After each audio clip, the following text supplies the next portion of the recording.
আপনাদের রিকল বইটা যখনই খুলবেন দেখবেন ম্যাক্সিমাম অ্যান্সারগুলো নাই। এই কারণে যে অ্যান্সারগুলো আমি দেখাচ্ছি, যেগুলো আমি মানে প্রিপেয়ার করার জন্য এতক্ষণ ধরে সময় লাগলো, সেগুলোকে একটু বুঝে নেবেন। তো আপনাদের সাথে আছি আমি ডাক্তার এস এম মুনিরা। আমি যারা নতুন আছেন তাদের জন্য পরিচয় বলছি যে আমি এমএস কমপ্লিট করেছি এই সেশনে reproductive endocrinology and infertility department BSMO থেকে।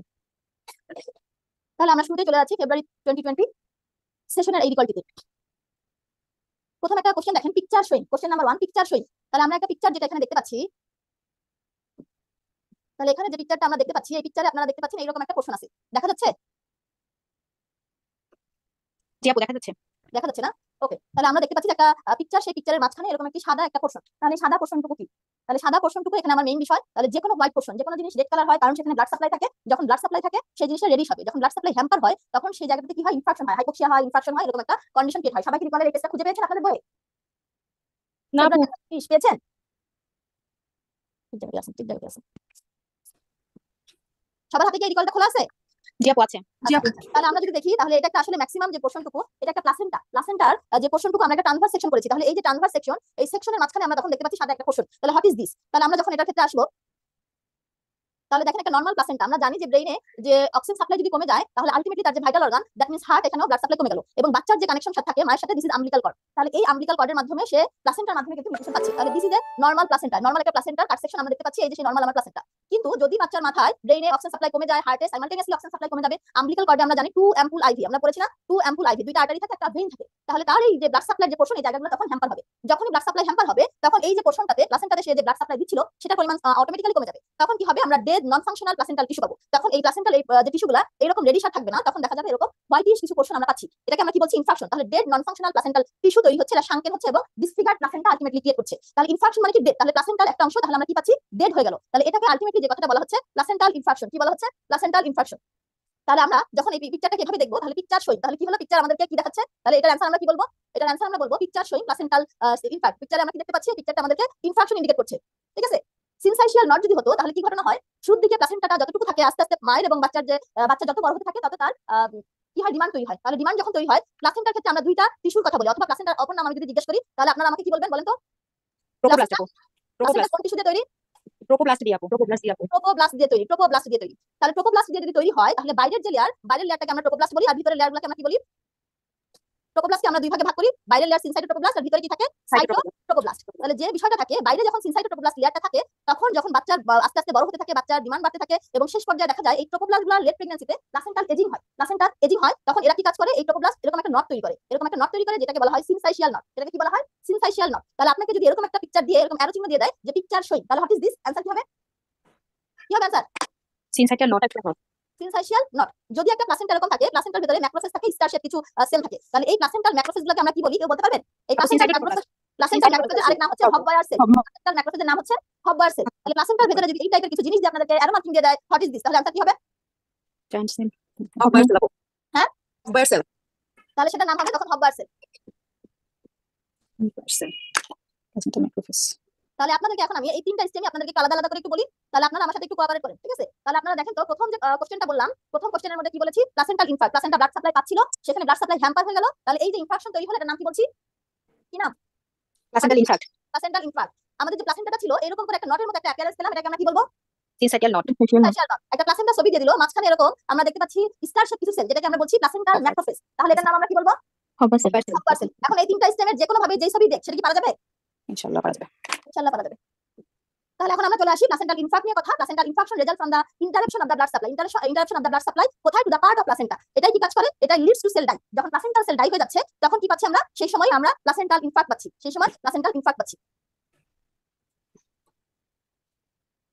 তাহলে প্লাসেন্টাল ইনফার্ক্টের আরো কিছু পিকচার আপনাদেরকে এক্সট্রা দেখাচ্ছি। এটা পরীক্ষার কোশ্চেন, এটা আরসিওজির একটা ছবি, এটা আপনারা যেটা দেখতে পাচ্ছেন। এর বাদেও যদি ছবি দেয় সেই ছবিগুলো একটু দেখে রাখেন। অন আর প্লাসেন্টাল ইনফার্ক্ট। প্লাসেন্টাল ইনফার্ক্ট দুই ধরনের হয়, fresh infarct and old infarct. Fresh infarct গুলো কেমন হবে? ফ্রেশ ইনফার্ক্ট গুলো হয় ডার্ক রেড ইন কালার, মানে একটু রেড কালার হবে। আর ওল্ড ইনফার্ক্ট হলে হোয়াইট কালার হবে। তাহলে আমরা যে ইনফার্কশনের যে ছবিটা দেখলাম এটা কি ফ্রেশ নাকি ওল্ড? এটা আপু ওল্ড হবে তাহলে। তাহলে ওল্ড ইনফার্ক্টের একটা পিকচার আমরা দেখলাম। তাহলে এই ইনফার্ক্টটা কি ফ্রেশ নাকি ওল্ড? এটা আপু ফ্রেশ। এটা ফ্রেশ ইনফার্ক্ট। তাহলে আমাদেরকে ফ্রেশ দেখ অথবা ওল্ড দেখ, যেটা দেখ ইনশাআল্লাহ আমরা পারবো, তাই তো? নেক্সট একটা question, picture of the circumference on ultrasonography. একটা আল্ট্রাসোনোগ্রাফিতে একটা সার্কামফারেন্সের একটা পিকচার দিয়েছিল। Following picture indicate which circumference. তাহলে এই যে আমার একটা পিকচার দেয়া আছে, এটা কোন সার্কামফারেন্স ইন্ডিকেট করছে? তাহলে এটা কোন সার্কামফারেন্স ইন্ডিকেট করছে? মাঝখানে আমরা একটা ইকোজেনিক একটা লাইন দেখতে পাচ্ছি, দুই পাশে কি থাকে? ভেন্ট্রিকল থাকে। তাহলে আমরা এটা দেখে কি বুঝতে পারবো বলেন তো? This is head circumference, this is head circumference. যদি একদম অ্যানিকয়েড দ্যাট মিন্স কালো কালার হতো এবং এই জায়গাটা এরকম না হতো, এত ইকোজেনিক না হতো, তখন আমরা অ্যাবডোমিনাল সার্কামফারেন্স অথবা এসি বলতাম। নেক্সট কোশ্চেন আপনার জন্য চলে আসছে picture of abdominal circumference arrow of. তাহলে আমরা এই জায়গাতে একটা অ্যারো দেওয়া আছে, এটাও তো একটা সার্কামফারেন্স। সার্কামফারেন্স শব্দের অর্থ কি? রাউন্ড শেপ, মানে গোল যেটা। তাহলে এই যে আমাদের একটা সার্কামফারেন্স দেওয়া আছে, এই জায়গাটাতে বলা হচ্ছে অ্যারো যে দেওয়া আছে, তাহলে অ্যারো মার্কিং দেওয়া জায়গাটা কি ইন্ডিকেট করছে? Stomach, bubble, portal vein, spine and vertebra. তাহলে দিস ইজ অ্যাবডোমেন। টোটালটা যদি আমি চিন্তা করি, একটা আল্ট্রাসাউন্ড করে আমি ফিটাসের অ্যাবডোমেন দেখতে পাচ্ছি। তাহলে এই যে আমরা অ্যানিকোইক বা কালো কালার অ্যারো কালার যেটা দেখতে পাচ্ছি, this is stomach, this is stomach bubble. যেটা আমরা এরকম দেখতে পাচ্ছি অর্ধচন্দ্রাকার, this is portal vein, this is portal vein. নিচের দিকে যে ইকোজেনিক যে জায়গাটা দেখা যায়, সেই জায়গাটা হচ্ছে স্পাইন। তাহলে পরের পিকচারে যদি আমরা দেখি, তাহলে এই জায়গাটাকে কি বলছি আমরা? This is stomach. যদি আমরা যে এরকম হচ্ছে তাদের মতো যেটা দেখতে পাচ্ছি, this is portal vein and echogenic this portion indicate spine. Clear? বোঝা গেছে? জি আপু। পানি দিতে পারছি। তারপরে পিকচারে চলে আসছে, আমরা আপনাদেরকে এখন যদি আবার জিজ্ঞেস করি এটা কি? স্টোমাক এটা স্টোমাক আপু। এটা কি? পোর্টাল ভেইন, সাদা এটা কি? Spine. Next, another question is which perineal muscle is standing in midline to give urethral support? তাহলে ইউরেথ্রা যেটা আমরা যদি একটু মাঝামাঝি জায়গায় খেয়াল করি, তাহলে আমরা এই জায়গাটাতে কি দেখতে পাচ্ছি? একটা অরিফিস আছে, এটার নাম হায়াটাস ইউরোজেনিটালিস। এটার নাম কি বলা হয়? এটার নাম বলা হয় হায়াটাস ইউরোজেনিটালিস। তাহলে এই যে জায়গাটা আমরা হায়াটাস ইউরোজেনিটালিস, হায়াটাস মানে একটা ফাঁকা জায়গা, ইউরিনারি পার্ট আছে এবং জেনিটাল পার্ট আছে। তাহলে ইউরিনারি পার্টের মধ্যে কি আছে? ইউরেথ্রা আছে। জেনিটাল পার্টে কি আছে? ভ্যাজাইনা আছে। তাহলে this is urethra and this is vagina. তাহলে এই দুইটা জিনিস আমরা এখানে দেখতে পাচ্ছি। এখন নেক্সট যে কথাটা বলছে যে ইউরেথ্রাকে মিডলাইনে সাপোর্ট দেয় কে? তাহলে আমরা যদি এই জায়গাটাতে দেখি, এই পিকচার আপনাকে ইন্ডিকেট করছে দিস ইজ ইউরেথ্রা। তাহলে ইউরেথ্রাকে এই যে পেলভিক ফ্লোরের যে মাসল, সেই মাসল যে সাপোর্ট দিচ্ছে। তাহলে কোন মাসলটা পেলভিক ফ্লোরের মেইন বাল্ব তৈরি করে? কোন মাসল তৈরি করে? লিভেটর অ্যানাই। মেইন মাসল হচ্ছে লিভেটর অ্যানাই। তাহলে লিভেটর অ্যানাই ইজ দা পোরশন যে তাকে কি কাজ করছে? সাপোর্ট দিচ্ছে, ইউরেথ্রাকে সাপোর্ট দিচ্ছে। তাহলে আমরা যদি এই যে দুই পাশ থেকে দেখি, এই যে মেইন বাল্ব তৈরি করছে, এরা যে কাকে সাপোর্ট দিচ্ছে? এরা একদম ওভারঅল পুরো পেলভিক ফ্লোরের এই মাসলটাই যে ইউরেথ্রাকে সাপোর্ট দিচ্ছে। আমরা যদি অ্যানসারটা এক্সপ্লেনেশন একটু দেখি, which muscle is strengthened in midline for urethral support, তাহলে কথাটা আমরা কি বলছি? Normal function of the urethral support system. Urethral support system কি রিকোয়ার করে? Contraction of the levator ani muscle. তাহলে ইউরেথ্রাকে যে সাপোর্ট দিচ্ছে, সেটা ডিপেন্ড করে লিভেটর অ্যানাই কন্ট্রাকশনের উপর। Which support the urethra through the endopelvic fascia, মানে লিভেটর অ্যানাই যে ফাসা দিয়ে কভার করা থাকে তার নাম এন্ডোপেলভিক ফাসা। এইটুকু মনে না রাখলেও চলবে, শুধু জেনে রাখেন যে পেলভিক ফ্লোরের মেইন মাসলের নাম কি? পেলভিক ফ্লোরের মেইন মাসলের নাম লিভেটর অ্যানাই। তাহলে এই লিভেটর অ্যানাই কি কাজ করছে? ইউরেথ্রাকে সাপোর্ট দিচ্ছে। ক্লিয়ার? বোঝা গেছে? কথা বলতে হবে তোমার সাথে। জি আপু। নেক্সট আমরা চলে আসি picture of perineum cut section. একটা পিকচার দেওয়া ছিল, যেটা আপনাদের বইয়ের মধ্যে দেখেন নাই। আমি একটা পিকচার এনেছি আপনাদের, পেরিনিয়ামের একটা কাট সেকশন দেওয়া ছিল। তাহলে ওভারঅল যে পোরশনটুকু আমরা যদি বলি, তাহলে তলদেশের এই সবটুকুকে আমরা বলি পেরিনিয়াম। তাহলে যে কোনো একটা জায়গায় ইন্ডিকেট করতে পারে which is this urethra, which is this vagina. এটা কি? এটা হচ্ছে পেরিনিয়াল বডি। এটা কি? Perineal body. তাহলে পেরিনিয়াল মাসল যেখানে ইনসারশন নাই, সেই জায়গাটার নাম পেরিনিয়াল বডি। অ্যানাল ক্যানালের চারপাশে যে মাসলটুকু আছে, এরা আসলে কি? External anal sphincter. যে কোনো জায়গাটা আপনাদেরকে পরীক্ষাতে দিতে পারে। Arrow was on some membrane of deep or superficial pouch. তাহলে এটা যখন আমাদেরকে পড়তে হবে, তখন আমাদেরকে অনেক কিছু জায়গা আছে। তাহলে আপনারা আপাতত এই যে জায়গাটা এটা একটু দেখে রাখেন, দিস ইজ পেরিনিয়াল মেমব্রেন। পরীক্ষাতে যদি এটা অ্যারো মার্কিং করে দেয়, তাহলে জানো পেরিনিয়াল মেমব্রেন, এটা আপনি উল্লেখ করে আসতে পারেন। এটার বিস্তারিত অংশ আমি পড়াচ্ছি। এটাকে ওভারঅল আমরা বলি, আমরা একটা ডায়মন্ড শেপ স্পেস দেখতে পাচ্ছি। একটা মানুষ, একটা পেশেন্ট যখন বিভিন্ন কন্ডিশনে আছে, তখন এরকম একটা ডায়মন্ড শেপ স্পেস যেটা আমরা পাচ্ছি, this is called perineum. This is called perineum. তাহলে এটাকে আমি যখন একটা ইমাজিনারি লাইন টানবো, দিস ইজ ইসকিয়াল টিউবারসিটি। এই ইসকিয়াল টিউবারসিটির মাঝামাঝি যখন আমি একটা ইমাজিনারি লাইন টানবো, উপরের দিকে একটা ট্রায়াঙ্গেল পাচ্ছি, দিস ইজ ইউরোজেনিটাল ট্রায়াঙ্গেল। নিচের দিকে যে ট্রায়াঙ্গেলটা পাচ্ছি, this is anal triangle. Anal triangle বলার কারণ এখানে অ্যানাল ক্যানাল আছে আপনারা দেখেন, আর এটাকে ইউরোজেনিটাল বলার কারণ urinary part, that means urethra and vagina এখানে আছে। সুতরাং দিস ইজ ইউরোজেনিটাল ট্রায়াঙ্গেল। তাহলে ইউরোজেনিটাল ট্রায়াঙ্গেল হ্যাজ 3 লেয়ার। 3 লেয়ারের মধ্যে প্রথম লেয়ারটাকে আমরা বলি ডিপ পেরিনিয়াল পাউচ, 2 নম্বর লেয়ার হচ্ছে পেরিনিয়াল মেমব্রেন, 3 নম্বর হচ্ছে সুপারফিশিয়াল পেরিনিয়াল পাউচ। আমি আবার রিপিট করছি, এই যে ইউরোজেনিটাল ট্রায়াঙ্গেল, এই ট্রায়াঙ্গেলটা আমরা আবার কয়টা ভাগে ভাগ করছি? 3টা ভাগ করছি। উপরে একটা পাউচ আছে, ডিপ পেরিনিয়াল পাউচ, নিচে আছে সুপারফিশিয়াল পেরিনিয়াল পাউচ। একদম সুপারফিশিয়ালি যা আছে তার নাম সুপারফিশিয়াল পেরিনিয়াল পাউচ। এদের মাঝখানে ইন্টারভেন করে থাকে একটা মেমব্রেন, তার নাম কি? Perineal membrane. আপনারা কি ক্লাস করছেন কখনো? প্রথম ইউনিভার্সিটি শুরু পার্ট 1 বা কোনো কিছু পরীক্ষা অ্যাপিয়ার করা হয়নি? আচ্ছা, তাহলে আমরা যে কথাটা বলছিলাম যে আমরা যখন একজন পেশেন্ট লিথোটমি কন্ডিশনে আছে, আমি আবার ওই জায়গাটা রিপিট করছি, এটুকু আপনারা একটু ভালো করে খেয়াল করেন। এই জায়গাটা খুব ইম্পর্টেন্ট, ঠিক আছে? আমি একটু আস্তে আস্তে আগাই, আপনারা আমার সাথে একটু কোঅপারেট করবেন। তাহলে একটা পেশেন্ট কি অবস্থায় আছে? লিথোটমি কন্ডিশনে আছে। তাহলে আমি এই সময় একটা ডায়মন্ড শেপ স্পেস পাচ্ছি। পাওয়া গেছে ডায়মন্ড শেপ স্পেস? জি আপু।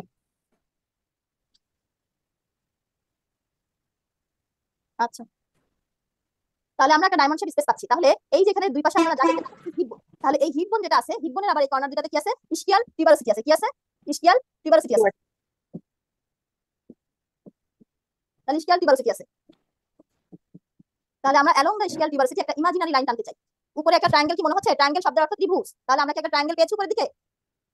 পাওয়া গেছে? জি আপু।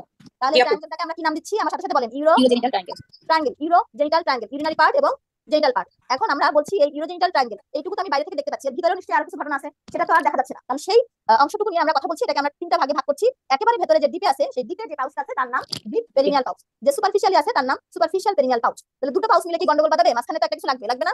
তার মাঝখানে একটা মেমব্রেন আছে, this is called perineal membrane. This is called perineal membrane. নিচের দিকে যদি তাকাই, যেহেতু এই রিজিয়নে অ্যানাল ক্যানাল আছে, এই জন্য এর নাম অ্যানাল ট্রায়াঙ্গেল। আমরা করার সময় অ্যানাল ট্রায়াঙ্গেল ভুলে গেলে কোনো সমস্যা নেই, ঠিক আছে? আমরা মনে রাখবো ইউরোজেনিটাল ট্রায়াঙ্গেলের আমি আপাতত এই 3টা জায়গা নিয়ে কথা বলবো। তাহলে এইটুকু বুঝতে কারো কোনো অসুবিধা আছে কিনা?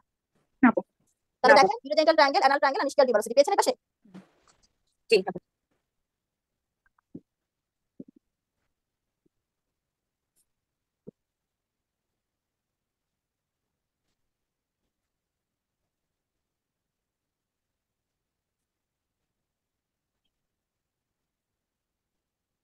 তাহলে এই যদি অবস্থা হয় তাহলে আমাকে এই অংশটুকু একটু বলেন তো কেউ একজন। আপু ইউরোজেনিটাল ট্রায়াঙ্গেলের ভিতর থেকে বাইরে যদি আমরা চিন্তা করি তাহলে ডিপ পেনিয়াল পাউস, তারপর আপু পেনিয়াল মেমব্রেন, তারপর সুপারফিশিয়াল পেনিয়াল পাউস। সেই জায়গাটা বেশি থাকে না, সেটা একটু নিয়ে এসে দেন। তাহলে ইউরোজেনিটাল ট্রায়াঙ্গেলে তিনটা লেয়ার, কে বলবে? মুক্তাপা। আপু প্রথমত হচ্ছে যে ডিপ টু সুপারফিশিয়াল, প্রথমত হচ্ছে ডিপ পেনিয়াল পাউস, তারপর পেনিয়াল মেমব্রেন, তারপর সুপারফিশিয়াল পেনিয়াল পাউস। আচ্ছা ঠিক আছে, তাহলে সেটা যদি হয় তাহলে আমরা বাকি অংশটুকু করবো। তাহলে আপনাদেরকে যদি কোশ্চেন করি, কোশ্চেনের জায়গাটা যদি এরকম থাকে যে ডিপ পেরিনিয়াল পাউস এবং superficial perineal pouch, a membrane interval in between superficial and deep perineal pouch, the membrane is called perineal membrane. আচ্ছা গুড। তাহলে আমরা এটাই দেখছি compartment of the urogenital triangle. আমরা একটু খেয়াল করলাম, তাহলে আমরা কি বলেছি যে উপরের দিকে কে থাকে? উপরের দিকে পেলভিক ফ্লোরের মাসল থাকে। পেলভিক ফ্লোরের মাসলের নাম কি? লিভিটার নাই। লিভেটর অ্যানাল। লিভেটর অ্যানাল আদ্য প্রান্ত করতে হবে, এমআরসিজি পার্ট 1 পরীক্ষার জন্য অত্যন্ত গুরুত্বপূর্ণ। তারপরে আমরা চলে আসি বাকি অংশটুকুর নাম। এই পেলভিক ফ্লোরের এই মাসলের নিচের যে পোরশন, পুরো পোরশনের নামটুকুকে বলা হয় পেরিনিয়াম। কি বলি আমরা? পেনিয়াম। না, এই পেরিনিয়াম নিয়ে আমরা কথা বলছি। তাহলে পেরিনিয়াম একটা কি শেপ স্পেস ছিল? ডায়মন্ড শেপ স্পেস ছিল। তাহলে এই ডায়মন্ড শেপ স্পেস, এই ডায়মন্ড শেপ স্পেস মাঝ বরাবর একটা দাগ টেনেছিলাম, তখন আমরা উপরে ইউরোজেনিটাল, নিচে অ্যানাল ট্রায়াঙ্গেল পেয়েছি। তাহলে আমরা এখন সেই কথা বলছি কি নিয়ে? Urogenital triangle. তাহলে আমরা কথা বলছি সেই ইউরোজেনিটাল ট্রায়াঙ্গেলে তিনটা লেয়ার নিয়ে, তাই না? ইউরোজেনিটাল ট্রায়াঙ্গেলে তিনটা লেয়ার নিয়ে। প্রথম লেয়ারের নাম কি? প্রথম লেয়ারের নাম কি বলেছি? ডিপ পেনিয়াল পাউস, প্রথম লেয়ারের নাম ডিপ পেরিনিয়াল পাউস। তারপরের লেয়ারের নাম কি? পেনিয়াল মেমব্রেন, তারপরের লেয়ারের নাম সুপারফিশিয়াল পেনিয়াল পাউস। আচ্ছা সুপারফিশিয়াল পেরিনিয়াল পাউস। আর একদম বাইরের দিকে স্কিন সুপারফিশিয়াল ফাসা থাকে, এই ফাসার নাম কি? পলিস ফাসা। স্কিন সুপারফিশিয়াল ফাসা থাকে, তাই না? তাহলে তার নাম কি? পলিস ফাসা। তাহলে আমরা আপনাদেরকে এই জিনিসটুকু একটু দেখাতে যাচ্ছি। তাহলে পেরিনিয়ামের ক্ষেত্রে আপনারা দেখেন তো, নিচের দিকে স্কিন থাকলো, সুপারফিশিয়াল ফাসা থাকলো, this superficial fascia is called Colles fascia. Colles fascia. তাহলে নিচ থেকে যাচ্ছি, তাহলে একদম superficial portion, this is superficial perineal pouch. একটু ডিপে যাচ্ছি, this is deep perineal pouch. মাঝখানে কি থাকবে তাহলে? পেনিয়াল মেমব্রেন। ক্লিয়ার? এনিওয়ান যারা অনলাইনে আছেন, এমআরসিজি পার্ট 1 পরীক্ষার মাধ্যমে তিনি পরীক্ষাতে অ্যাপিয়ার করতে যাচ্ছেন, এই কথাগুলো আজকে জীবনের প্রথম শুনছেন এমন কেউ আছে? কখনো কোনো পরীক্ষা আমরা দেই নাই, কোনো পরীক্ষার প্রিপারেশন আমরা এর আগে নেই নাই, আমাদের এই পরীক্ষা দিয়ে আমাদের যাত্রা শুরু। তো সেই ক্ষেত্রে যারা আছেন তাদের কাছে একটু জিজ্ঞাসা করতে যাচ্ছি। শাহিদা রশিদ আপা, আপা একটু কথা বলবেন প্লিজ।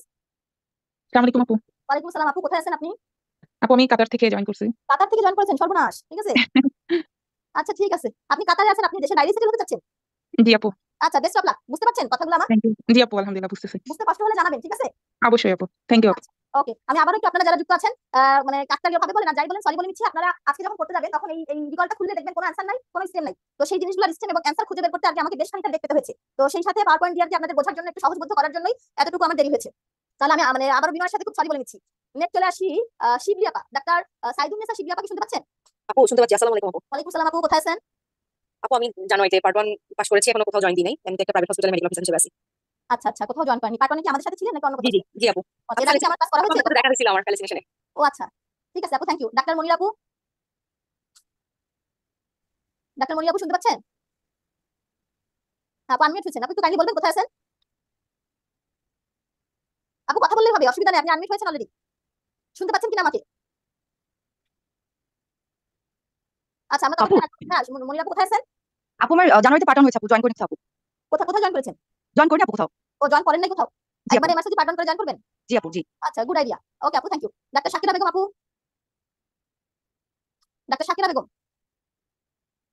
আচ্ছা আমরা পরে আবার কথা বলবো, আমরা একটু আবার করা আগে। তাহলে আমি যে কারণে আপনাদের সাথে কথা বলতে চাচ্ছিলাম, আমি একটু তাহলে বুঝতে পারতাম আপনাদের কন্ডিশনগুলো কেমন, অথবা এই পড়াগুলো আপনারা কোরিলেট করতে পারছেন কিনা, আমাকে আর একটু পরে মানে ধীরে ধীরে আগাতে হবে কিনা। তাহলে আমি এখন আপনাদের কাছে একটু কোশ্চেন করতে চাই। তাহলে আমি যেখানে মার্কিং দিচ্ছি হোয়াট ইজ দিস, আপনারা অ্যানসার করবেন। Which one is this? Deep perineal pouch, deep perineal pouch. Arrow marking indicate perineal membrane, perineal membrane, this pouch is called superficial perineal pouch. Excellent excellent. তাহলে আমরা urogenital ট্রায়াঙ্গেলে তিনটা লেয়ারের নাম বলেছিলাম। তাহলে তিনটা লেয়ারের মধ্যে একদম ডিপ লেয়ারের নাম কি বলেছি? Deep perineal pouch. তারপরে যে আছে দিস ইজ পেরিনিয়াল মেমব্রেন, এবং যে সুপারফিশিয়ালি আছে তার নাম সুপারফিশিয়াল পেরিনিয়াল পাউচ। তাহলে আমাদেরকে বিভিন্ন ভাবে কিন্তু দিয়ে ফেলতে পারে এই কোশ্চেনটা। এক্সট্রা অ্যাক্সেসরি ইনফরমেশন হিসেবে এর কন্টেন্টগুলো আপনারা একটু জেনে রাখতে পারেন। সুপারফিশিয়াল পেরিনিয়াল পাউচে যে বিষয়টা থাকে, দুই পাশ থেকে গ্রেটার ভেস্টিবুলার গ্ল্যান্ড থাকে, তাদেরকে কভার করে রাখে যে মাসল, তার নাম বালবো স্পঞ্জিয়াসাস মাসল। এবং ওই যে আমরা ইস্কিওরেক্টাল বলছি, ইস্কিয়াল টিউবারসিটি বরাবর যে একটা দাগ টানলাম, তাই না? এই বরাবর সুপারফিশিয়ালি একটা মাসল থাকে। তাহলে যেহেতু সুপারফিশিয়ালি থাকে তাই তার নাম সুপারফিশিয়াল, এবং দুই পাশে ট্রান্সভার্সি আছে এজন্য তার নাম সুপারফিশিয়াল ট্রান্সভার্স। পেরিনিয়াল রিজনে আছে তাই তার নাম superficial transverse perineal muscle. Superficial transverse perineal muscle. যদি এর ডিপে এরকম সেম মাসল থাকে তাহলে তার নাম কি হবে? Deep perineal muscle. এবার এই যে কনজয়েন্ট ইস্কিওপিউবিক র্যামাই বরাবর যে মাসলটা কভার করে থাকে তার নাম ইসকিও ক্যাভার্নোসাস, ইসকিও ক্যাভার্নোসাস, এই কয়টা মাসল এখানে থাকে। যদি আমরা সুপারফিশিয়ালি একটা লুক দেই তাহলে একটা ফিমেলের কি দেখতে পাই, ক্লাইটোরিস দেখতে পাই। তাহলে ক্লাইটোরিস থাকবে, একটু ভিতরের দিকে greater bulb of the vestibule থাকে, তার নিচে কি থাকে, একটা মটর দানার মতো গ্রেটার ভেস্টিবুলার গ্ল্যান্ড। যার the content of superficial perineal pouch. যদি ডিপের দিকে তাকাই তাহলে ডিপে কি ঘটনা ঘটে, তাহলে ডিপে এই উপর থেকে কি আসতেছে, ইউরিনারি ব্লাডার আছে, তাহলে এখান থেকে ইউরেথ্রা আসতেছে। তাহলে ইউরেথ্রার চারপাশে এনসার্কেল করে একটা মাসল থাকে, তার নাম এক্সটার্নাল ইউরেথ্রাল স্ফিংটার। তার নাম কি, এক্সটার্নাল ইউরেথ্রাল স্ফিংটার। তাহলে সেই external urethral sphincter, membranous urethra and external urethral sphincter is the content of deep perineal pouch. সেই সাথে যে মাসলটা একটু ডিপের দিকে ট্রান্সভার্সলি ছিল, সেই মাসলের নাম কি বলবো, ডিপ ট্রান্সভার্স পেরিনিয়াল মাসল। আমরা একটা গ্ল্যান্ড এখানে থাকে, আমরা একটা গ্ল্যান্ড দেখতে পাচ্ছি, তার দাগ দেখতে পাচ্ছি, this is bulbo urethral gland. তার নাম কি, বাল্বো ইউরেথ্রাল গ্ল্যান্ড। ঠিক আছে, তাহলে সব ইউ কারবার দেখেন, মেমব্রেনাস ইউরেথ্রা একটা ইউ পেয়েছেন। তারপরে যদি আমরা আসি তাহলে এর পাশাপাশি আমরা কি পাচ্ছি, মেমব্রেনাস ইউরেথ্রা পেলাম, এক্সটার্নাল ইউরেথ্রাল স্ফিংটার পাচ্ছি, বাল্বো ইউরেথ্রাল গ্ল্যান্ড পাচ্ছি। তার মানে যত ইউ আছে সব ইউ কোথায় আছে, ডিপে। তাহলে সব ইউগুলো আছে ডিপ পেরিনিয়াল পাউচে। তাহলে আমরা এই জিনিসটুকু শিখলাম। তাহলে আমরা এখানে আপনাদেরকে সেটাই দেখাচ্ছি যে এই যে আমরা পাউচের কথা যদি একটু চিন্তা করি, তাহলে আমরা এই যে পেরিনিয়াল মেমব্রেন ভাগ করে ফেললাম, তাহলে ডিপে যে থাকবে তার নাম কি, ডিপে না পাউচ। Deep perineal pouch. নিচের দিকে যে আছে সুপারফিশিয়ালি তার নাম কি, superficial perineal pouch. Perineal pouch. তাহলে অ্যারো মার্কিং দিলে তো চিন্তা অসুবিধা নাই, অসুবিধা হবে। না তো। তাহলে আমরা যদি ডিপের কন্টেন্টের কথা চিন্তা করি তাহলে এই ইউরেথার নাম কি, মেমব্রেনাস ইউরেথ্রা। এই যে মাসল দেখতে পাচ্ছি, মাসলের নাম কি, এক্সটার্নাল ইউরেথ্রাল স্ফিংটার। এখানে একটা গ্ল্যান্ড দেখা যাচ্ছে, this gland is Balbo gland. Superficially যদি একটু আসি, সুপারফিশিয়ালি আমরা একটা জিনিস দেখতে পাচ্ছি, দিস ইজ, এটার নাম কি, this is clitoris, this is clitoris. আরো একটা গ্ল্যান্ড এখানে আমরা দেখতে পাচ্ছি মটর দানার মতো, this is greater vestibular gland অথবা বার্থোলিন গ্ল্যান্ড, অথবা বার্থোলিন গ্ল্যান্ড। তাহলে এই জিনিসগুলো আমাদের এই জায়গাতে থাকে। আমরা আবার দেখতে পাচ্ছি in case of male, deep perineal পাউচে কি আছে, membranous urethra, external urethral sphincter এবং bulbourethral gland, which is that। আমরা বলেছিলাম পেলভিক ফ্লোরের মেইন মাসলের নাম কি, পেলভিক ফ্লোরের মেইন মাসলের নাম কি, এবং যাদের একটু কনফিউশন হচ্ছিল যে আচ্ছা আপু এই কোশ্চেনটা নিয়ে আমার ধারণা আপনাদের একটু সন্দেহের একটা ব্যাপার ছিল, হয়তো জিজ্ঞাসা করেন নাই যে আপু যে মিড লাইনে যে মাসলটা স্ট্রেন দিচ্ছে এটা তো বাল্বো স্পঞ্জিয়াসাস হওয়ার কথা, এই যে আমরা দেখতে পাচ্ছি এটা, আর এই যে মাসলের নাম বাল্বো স্পঞ্জিয়াসাস। তাদের অ্যানসার এবার আপনারা কনফিউশনটা ক্লিয়ার হয়ে যাবেন। একটু যদি দেখেন তাহলে দেখেন তো আমরা দুই পাশ থেকে কোন মাসল নিয়ে এসেছি, লিভেটর ফ্লোরের মাসল। হোয়াট ইজ দিস, তাহলে এটা পেনিস তাই না, তাহলে ভিতর থেকে পিনাইল ইউরেথ্রা চলে আসলো। তাহলে আপনারা আমাকে বলেন তো কোন মাসল স্ট্রেন্ডিং দিচ্ছে, লিমিটার না। লিভেটর না, কনফিউশন কি, জি আপু। আচ্ছা।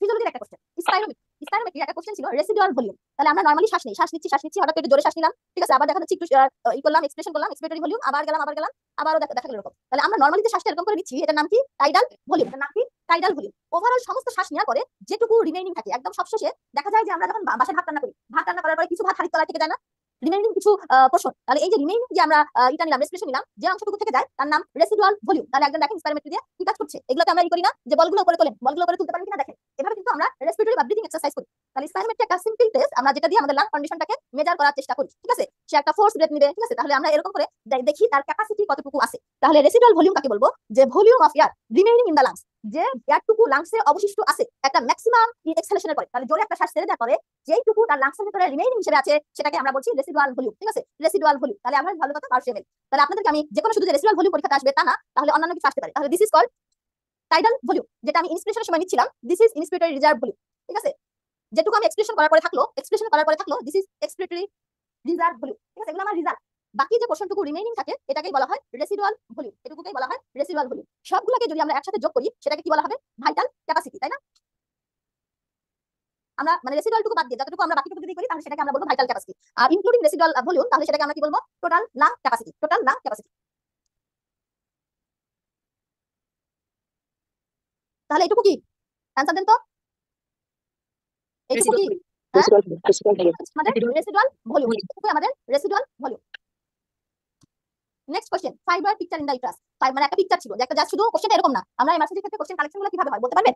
দেখা যায় যে আপনারা পরীক্ষা দিয়ে আসবেন, তাহলে পরীক্ষা দিয়ে আসার পরে পার্টনের মতো কোনো কোশ্চেন কি ফেরত দিয়ে দেয় আপনাদেরকে, তাহলে এমআরসিতে তো কোশ্চেন দিয়ে দিবে না যে আপনারা পরীক্ষা দিয়েছেন অনেক কষ্ট করে, তাহলে যে পরীক্ষার সময় যে কোশ্চেনটা ছিল এটা আপনাদেরকে দিয়ে দিলাম, ব্যাপারটা তো তা না। তাহলে যে ঘটনাটা ঘটে আপনাদের যা মনে থাকে, ঠিক আছে, সেই মনে থাকা দিয়েই কোশ্চেন, যে একজন এসে বলল ফাইবারের একটা পরীক্ষা, হ্যাঁ আপু,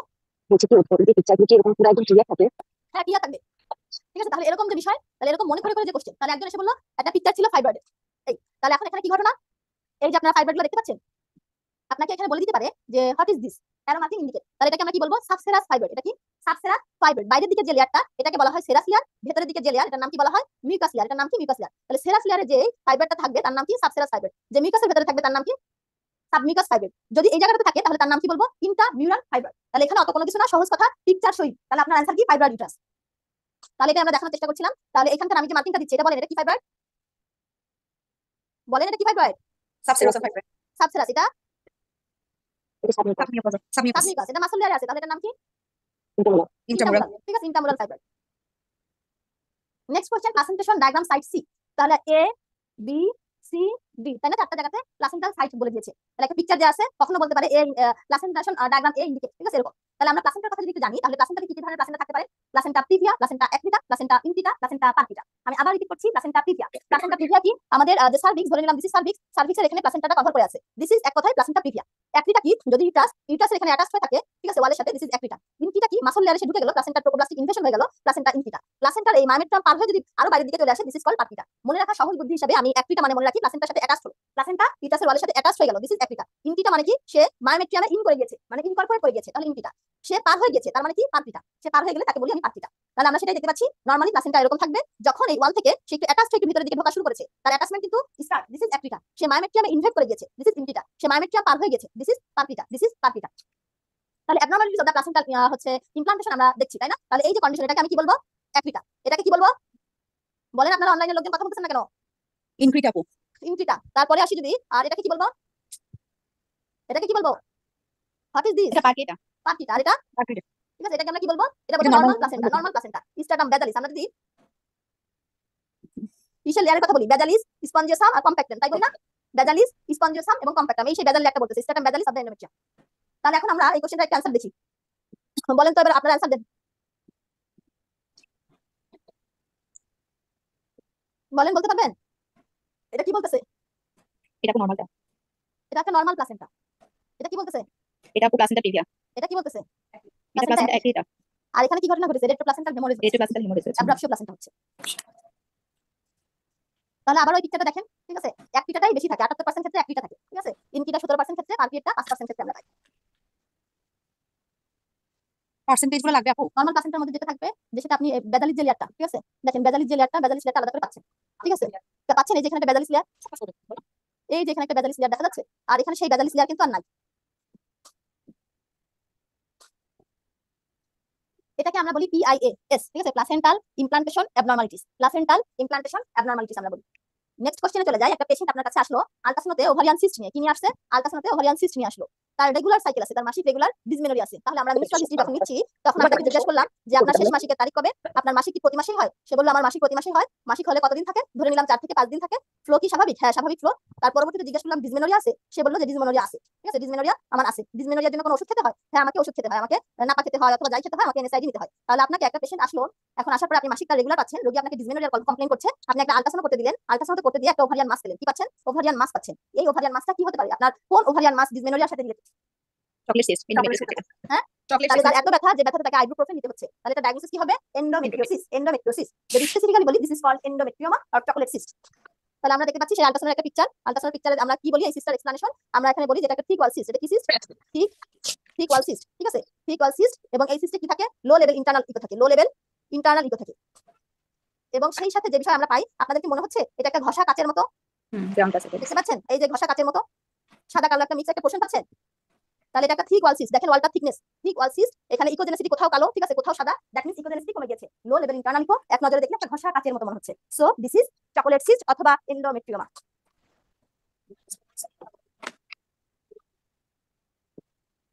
যদি এটা অ্যাডেনোমাইসিসের সাথে আলাদা করবেন কি করে, যদি সেই কথাতে আমরা আসি, তাহলে অ্যাডেনোমাইসিসে কি ঘটনা আমরা পেতাম? অ্যাডেনোমাইসিসে আমার টার্গেট কোথায়? ওভারি কি টার্গেট পোরশন? না, মামেট না। আমার টার্গেট কি? মায়োমেট্রিয়াম। কি হয়? Functioning endometrium gland and stroma outside the uterine cavity যদি হয়, সেটাকে আমরা বলছি এন্ডোমেট্রিয়ামা, সেটাকে আমরা বলছি এন্ডোমেট্রিয়ামা। আর যদি হচ্ছে এন্ডোমেট্রিয়াল টিস্যু মায়োমেট্রিয়ামে ইনকর্পোরেট করে চলে যায়, সেটাকে আমি বলছি অ্যাডেনোমাইসিস। তাহলে এন্ডোমেট্রিয়াল টিস্যু কোথায় পাবো? মায়োমেট্রিয়ামে পাবো। তাহলে অ্যাডেনোমাইসিস আমার মায়োমেট্রিয়ামের দিকে ফোকাস থাকবে। মায়োমেট্রিয়ামে যে ছোট ছোট আমি কি পাচ্ছি? মায়োমেট্রিয়াল সিস্ট পাবো। তাহলে এত সিস্ট যদি থাকে, তাহলে ইউটারাসে আর নরমাল সাথে থাকবে নাকি আরো বড় হয়ে যাবে?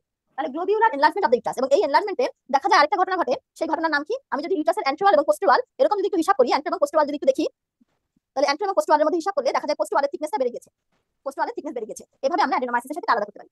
তাহলে এন্ডোমেট্রিওসিসের ক্ষেত্রে কি বলেছিলাম? Functional gland and stroma outside the uterine cavity. তাহলে নরমাল ব্লিডিং হওয়ার কথা ছিল কোন পাশ থেকে? নরমাল ব্লিডিং হওয়ার কথা ছিল আমাদের এই যে পার ভেজাইনা। সেই ব্লিডিং সেখান থেকে না হয়ে সে কোথা থেকে আসতেছে? উল্টা পাশে আসতেছে। এর নাম retrograde flow of the menstruation. তারপরে তার কাছের সাইড কোনটা? ওভারি। তখন ওভারিতে যে ডিপোজিট হচ্ছে, this is called endometriosis and endometrioma. কিছু ব্লাড ওভারিতে না, পেলভিক রিজিয়নে যে এরকম করে পড়ে যাচ্ছে, তাই না? তাহলে এটাকে আমরা কি বলছি? Pelvic endometriosis. আমরা সাইট অফ দ্য এন্ডোমেট্রিওসিস আমরা দেখতে পাচ্ছি। নেক্সট অ্যানাদার কোশ্চেন, এই পিকচারটা আপনাদের বইয়ের মধ্যে নাই, পিকচারটা দেখে নেন, প্রয়োজনে স্ক্রিনশট দিয়ে নেন। Which structure show in ultrasonography inside the uterine cavity of the myometrium. তাহলে মায়োমেট্রিয়ামের মধ্যে আল্ট্রাসোনোগ্রাফি করে আপনি একটা জিনিস দেখতে পাচ্ছেন, দেখতে পাচ্ছেন? দেখা যাচ্ছে?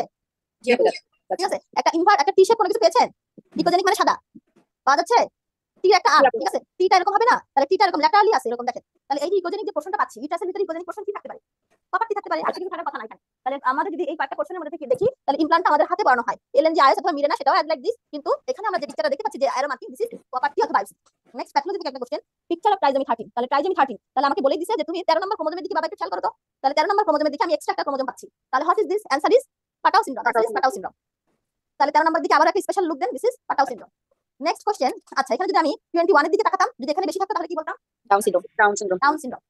Picture of two chromosome showing, ঠিক আছে? আমরা দুইটা ক্রোমোজোম এখানে দেখতে পাচ্ছি না? তাহলে একটা ক্রোমোজোমের মধ্যে এরকম একটা পোর্শন ছিল, আরেকটা এখানে সেই অংশটুকু নাই। ক্রোমোজোমটা তো এখানে এরকমই হওয়ার কথা ছিল, তাহলে এখান থেকে কিছু অংশ ডিলিট হয়ে গেছে। This is called deletion. This is called deletion. ছবিটা স্ক্রিনশট দিয়ে রাখেন, এই ছবিটা নেই কিন্তু আপনাদের বইয়ের মধ্যে। Next question, brachial plexus showing median nerve. এখানে এরকম কিছু ছিল না, এরকম মিডিয়ান নার্ভ পরীক্ষাতে এরকম কোনো কোশ্চেন আসে নাই। পরীক্ষা ছিল brachial plexus, arrow marking indicate. তাহলে কোন নার্ভ এটা? Median nerve. দ্যাট মিন্স আমাদেরকে শুধুমাত্র মিডিয়ান নার্ভ চিনলেই হবে না, নেক্সট যে কোনো সেশনে আমাদেরকে এই মাসকুলোকিউটেনিয়াস নার্ভ, আমাদেরকে হচ্ছে বাকি যা যা নার্ভ আছে, ঠিক আছে? Nerve to the subclavius, ulnar nerve, radial nerve, এইগুলো অন্তত মেইন যে নার্ভ, ঠিক আছে? মেইন নার্ভগুলো আমাদেরকে দেখতে হবে। আমরা যেন median nerve, radial nerve, ulnar nerve, long thoracic nerve, এই জিনিসগুলো ভুল না করি। তাহলে এই যে আমাদের median nerve, radial nerve, ulnar nerve, axillary nerve, musculocutaneous এবং লং থোরাসিক, এই কয়েকটা নার্ভ আমরা এখান থেকে চিনে দেবো। এই কয়েকটা নার্ভ থেকে আসবে বলতে, এগুলো এখান থেকে আসবে। নেক্সট অ্যানাদার একটা কোশ্চেন, দেখতে পাচ্ছেন প্লাসেন্টার অবস্থা দেখা যাচ্ছে এবড়ো থেবড়ো হয়ে গেছে না? দিস ইজ অ্যাবডাকশিও প্লাসেন্টা, ঠিক আছে? তাহলে পিকচার ইন্ডিকেট অ্যাবডাকশিও প্লাসেন্টা। তাহলে বাচ্চা ঠিকই আছে, কিন্তু কি হচ্ছে? প্লাসেন্টা সেপারেট হয়ে ব্লিডিং হচ্ছে। তাহলে এরকম যদি ঘটে যে this is a condition during pregnancy হয় placenta separate from the uterus, baby ঠিকই আছে কিন্তু ইউটারাস থেকে, ইউটারাসের সাথে যে প্লাসেন্টার অ্যাটাচমেন্ট আছে সেটা কি হয়েছে? সেপারেট হয়ে গেছে, তারপরে ব্লিডিং হচ্ছে। দিস ইজ কল্ড অ্যাবডাকশিও প্লাসেন্টা। নেক্সট কোশ্চেন, এই কোশ্চেনটা দেখেন মার্ক মাসল, তাই না? আপনাদের বইয়ের মধ্যে দেখেন মাসলটা মার্ক করা নাই, যা শুধু লাল কাল দিয়ে আছে। তাহলে আমরা এই মাসলগুলো চিনবো, আমি আপনারা এই মাসলগুলো চেনেন। তাহলে এই যে হায়াটাস নিউরোজেন্টালিস, এর চারপাশে কি আছে? Bulb of the vestibule. Bulb of the ভেস্টিবলকে যে মাসল কভার করে আছে তার নাম বাল্বো স্পঞ্জিওসাস। অ্যানাল ক্যানালের চারপাশে যে মাসল কভার করে আছে তার নাম অ্যানাল স্ফিংটার, তাই এক্সটার্নাল অ্যানাল স্ফিংটার। দুই পাশে ফ্যান শেপ ম্যানারে যে মাসলটা আছে তার নাম উল্লেখ করা আছে levator anal, levator anal. Conjoint ischiopubic ramus সাথে যে মাসলটা আছে তার নাম ইস্কিও ক্যাভার্নোসাস। দুই পাশে ট্রান্সভার্সলি যে মাসল আছে তার নাম ট্রান্সভার্স পেরিনিয়াল মাসল। সুপারফিশিয়াল থাকলে সুপারফিশিয়াল ট্রান্সভার্স পেরিনিয়াল, ডিপ থাকলে ডিপ ট্রান্সভার্স পেরিনিয়াল। তাহলে arrow marking indicate bulbospongiosus, transverse perineal muscle, levator anal muscle, external anal sphincter muscle, ischiocavernosus muscle. এইটুকু বুঝতে কারো কোনো অসুবিধা আছে? এনিওয়ান? না আপু। পড়া কি বেশি সোজা লাগতেছে? হ্যাঁ, পড়া কি বেশি সহজ মনে হচ্ছে? ডাক্তার শাকির আপা, পড়া কি সহজ মনে হচ্ছে? আপু আপনি সহজ করে বুঝিয়ে দিচ্ছেন সেজন্য সহজ মনে হচ্ছে। আচ্ছা, বুঝতে পারলে হবে। কোথাও যদি আটকে যান বুঝতে আমাকে জিজ্ঞাসা করবেন। আপনারা আমাকে যতবার জিজ্ঞাসা করবেন আমি ততবার অ্যান্সার দিব, কিন্তু জিনিসগুলো আমরা খুব ক্লিয়ারলি আমাদের যেন একটা কনসেপশন থাকে। আপু একটা কথা ছিল, হ্যাঁ আপু বলেন। ওই যে আপু ব্রাকিয়াল প্লেক্সাসের যে রুট ভ্যালুগুলো পড়তে হবে নার্ভে নাকি চিনলেই হবে? চিনবেন, চিনবেন। রুট ভ্যালুগুলো বড় বড় রুট ভ্যালুগুলো করবেন, মিডিয়ান যেমন রেডিয়াল, আলনার, এগুলো করবেন, ঠিক আছে? ছোটখাটোগুলো করার দরকার নেই। নেক্সট একটা কোশ্চেন ছিল পেরিনাটাল মর্টালিটির ক্যালকুলেশন। ধরেন একটা সিনারিও দেওয়া ছিল, এবার পেরিনাটাল মর্টালিটি রেটটা ক্যালকুলেট করো। ইউজুয়ালি পেরিনাটাল মর্টালিটির যে কোশ্চেন সেই রেটের অ্যান্সারটা ইউজুয়ালি 9 বাই কত জানো, ঠিক আছে? আমরা আসলে একটু পরে দেখছি, ঠিক আছে? তাহলে ক্যালকুলেশনের সূত্রটা আপনাদেরকে একটু পেরিনাটাল মর্টালিটি রেটের সূত্রটা শিখাই দিচ্ছি। তাহলে মর্টালিটি রেট একটা কথা আছে, রেশিও একটা কথা আছে। পরীক্ষাতে এমার্জেন্সি পরীক্ষায় সব সময় যে জায়গাটা আসে রেট নিয়ে কথা আসে। তাহলে রেটের ক্ষেত্রে আমাদের কি আসবে? যে বাচ্চা fetal and early neonatal death, দুইটা আসবে, fetal death and early neonatal death. এবং সেই সাথে যতগুলো বাচ্চা এই পৃথিবীতে এসেছিল, ঠিক আছে? এই পৃথিবীতে ঘুম থেকে সে বের হয়েছে, আইদার লাইফ অথবা ডেথ। তাহলে not only life birth, death birth এখানে ইনক্লুডেড। দিস ইজ ইম্পর্টেন্ট, ঠিক আছে? তাহলে আমরা কি বলছি? Perinatal mortality rate equal to fetal and early neonatal birth by early neonatal death. Sorry, আমরা মর্টালিটি নিয়ে কথা বলছি। তাহলে fetal and early neonatal death by সেই সাথে এখানে কি হওয়ার কথা ছিল? ডেথ নিয়ে কথা হওয়ার কথা ছিল, তাই না? তাহলে এক্সট্রা করে কিন্তু লাইফ বার্থের সাথে ইনক্লুড করা হয়েছে by total birth. That means total শব্দের অর্থ কি? লাইফ এন্ড ডেথ ইনটু 1000 এটা দিলে আপনার রেটের ক্যালকুলেশনটা চলে আসবে। যদি বলতাম রেশিও তাহলে একই কথা, fetal and early neonatal death by life birth, শুধুমাত্র লাইফটুকু থাকলেই হতো, সেখানে ডেথের দরকার নাই, into 1000। This is the rules of perinatal mortality death and ratio. Next একটা কোশ্চেন ছিল ফলস নেগেটিভ রেট ক্যালকুলেশন। আমরা একটা চমৎকার ক্লাস করেছি যে বায়োস্ট্যাটিস্টিক্স, তাই না? বায়োস্ট্যাটিস্টিক্স নিয়ে যারা ক্লাসে সংযুক্ত ছিলেন তাদের একটা ওভারঅল কনসেপশন ক্লিয়ার হয়েছে কিনা? বায়োস্ট্যাটের ভয় দূর হয়েছে? জি আপু। তাহলে ফলস নেগেটিভ রেট ক্যালকুলেশন করা যাবে? করতে পারবেন? তাহলে আমরা একটু আসি। আমরা এই ক্ষেত্রে আপনাদেরকে বলেছিলাম যে ডিজিজ আছে উপরের অংশটুকু আমরা এই রোটা ডিজিজ নিয়ে কথা বলবো, এই রোতে আমরা টেস্ট নিয়ে কথা বলবো, যে আমরা ইনভেস্টিগেশন যা করেছি। তাহলে ডিজিজ নিয়ে যখন আমরা কথা বলছি তাহলে ডিজিজ দেখা যাবে কারো কারো থাকবে, কারো কারো থাকবে না। তাহলে ডিজিজ যার নাই তাকে কি আমি বলতে পারি সে হেলদি? বলা যাবে সে হেলদি? কে বলছে হেলদি?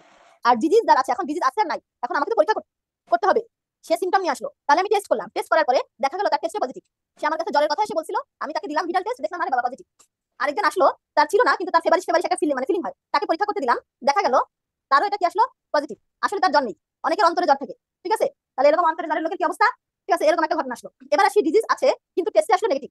তাহলে একজনের ধরেন ক্যান্সার আছে, তার পরীক্ষা করার পরে দেখা গেল নেগেটিভ, তাহলে মহাবিপদ না? ঠিক আছে।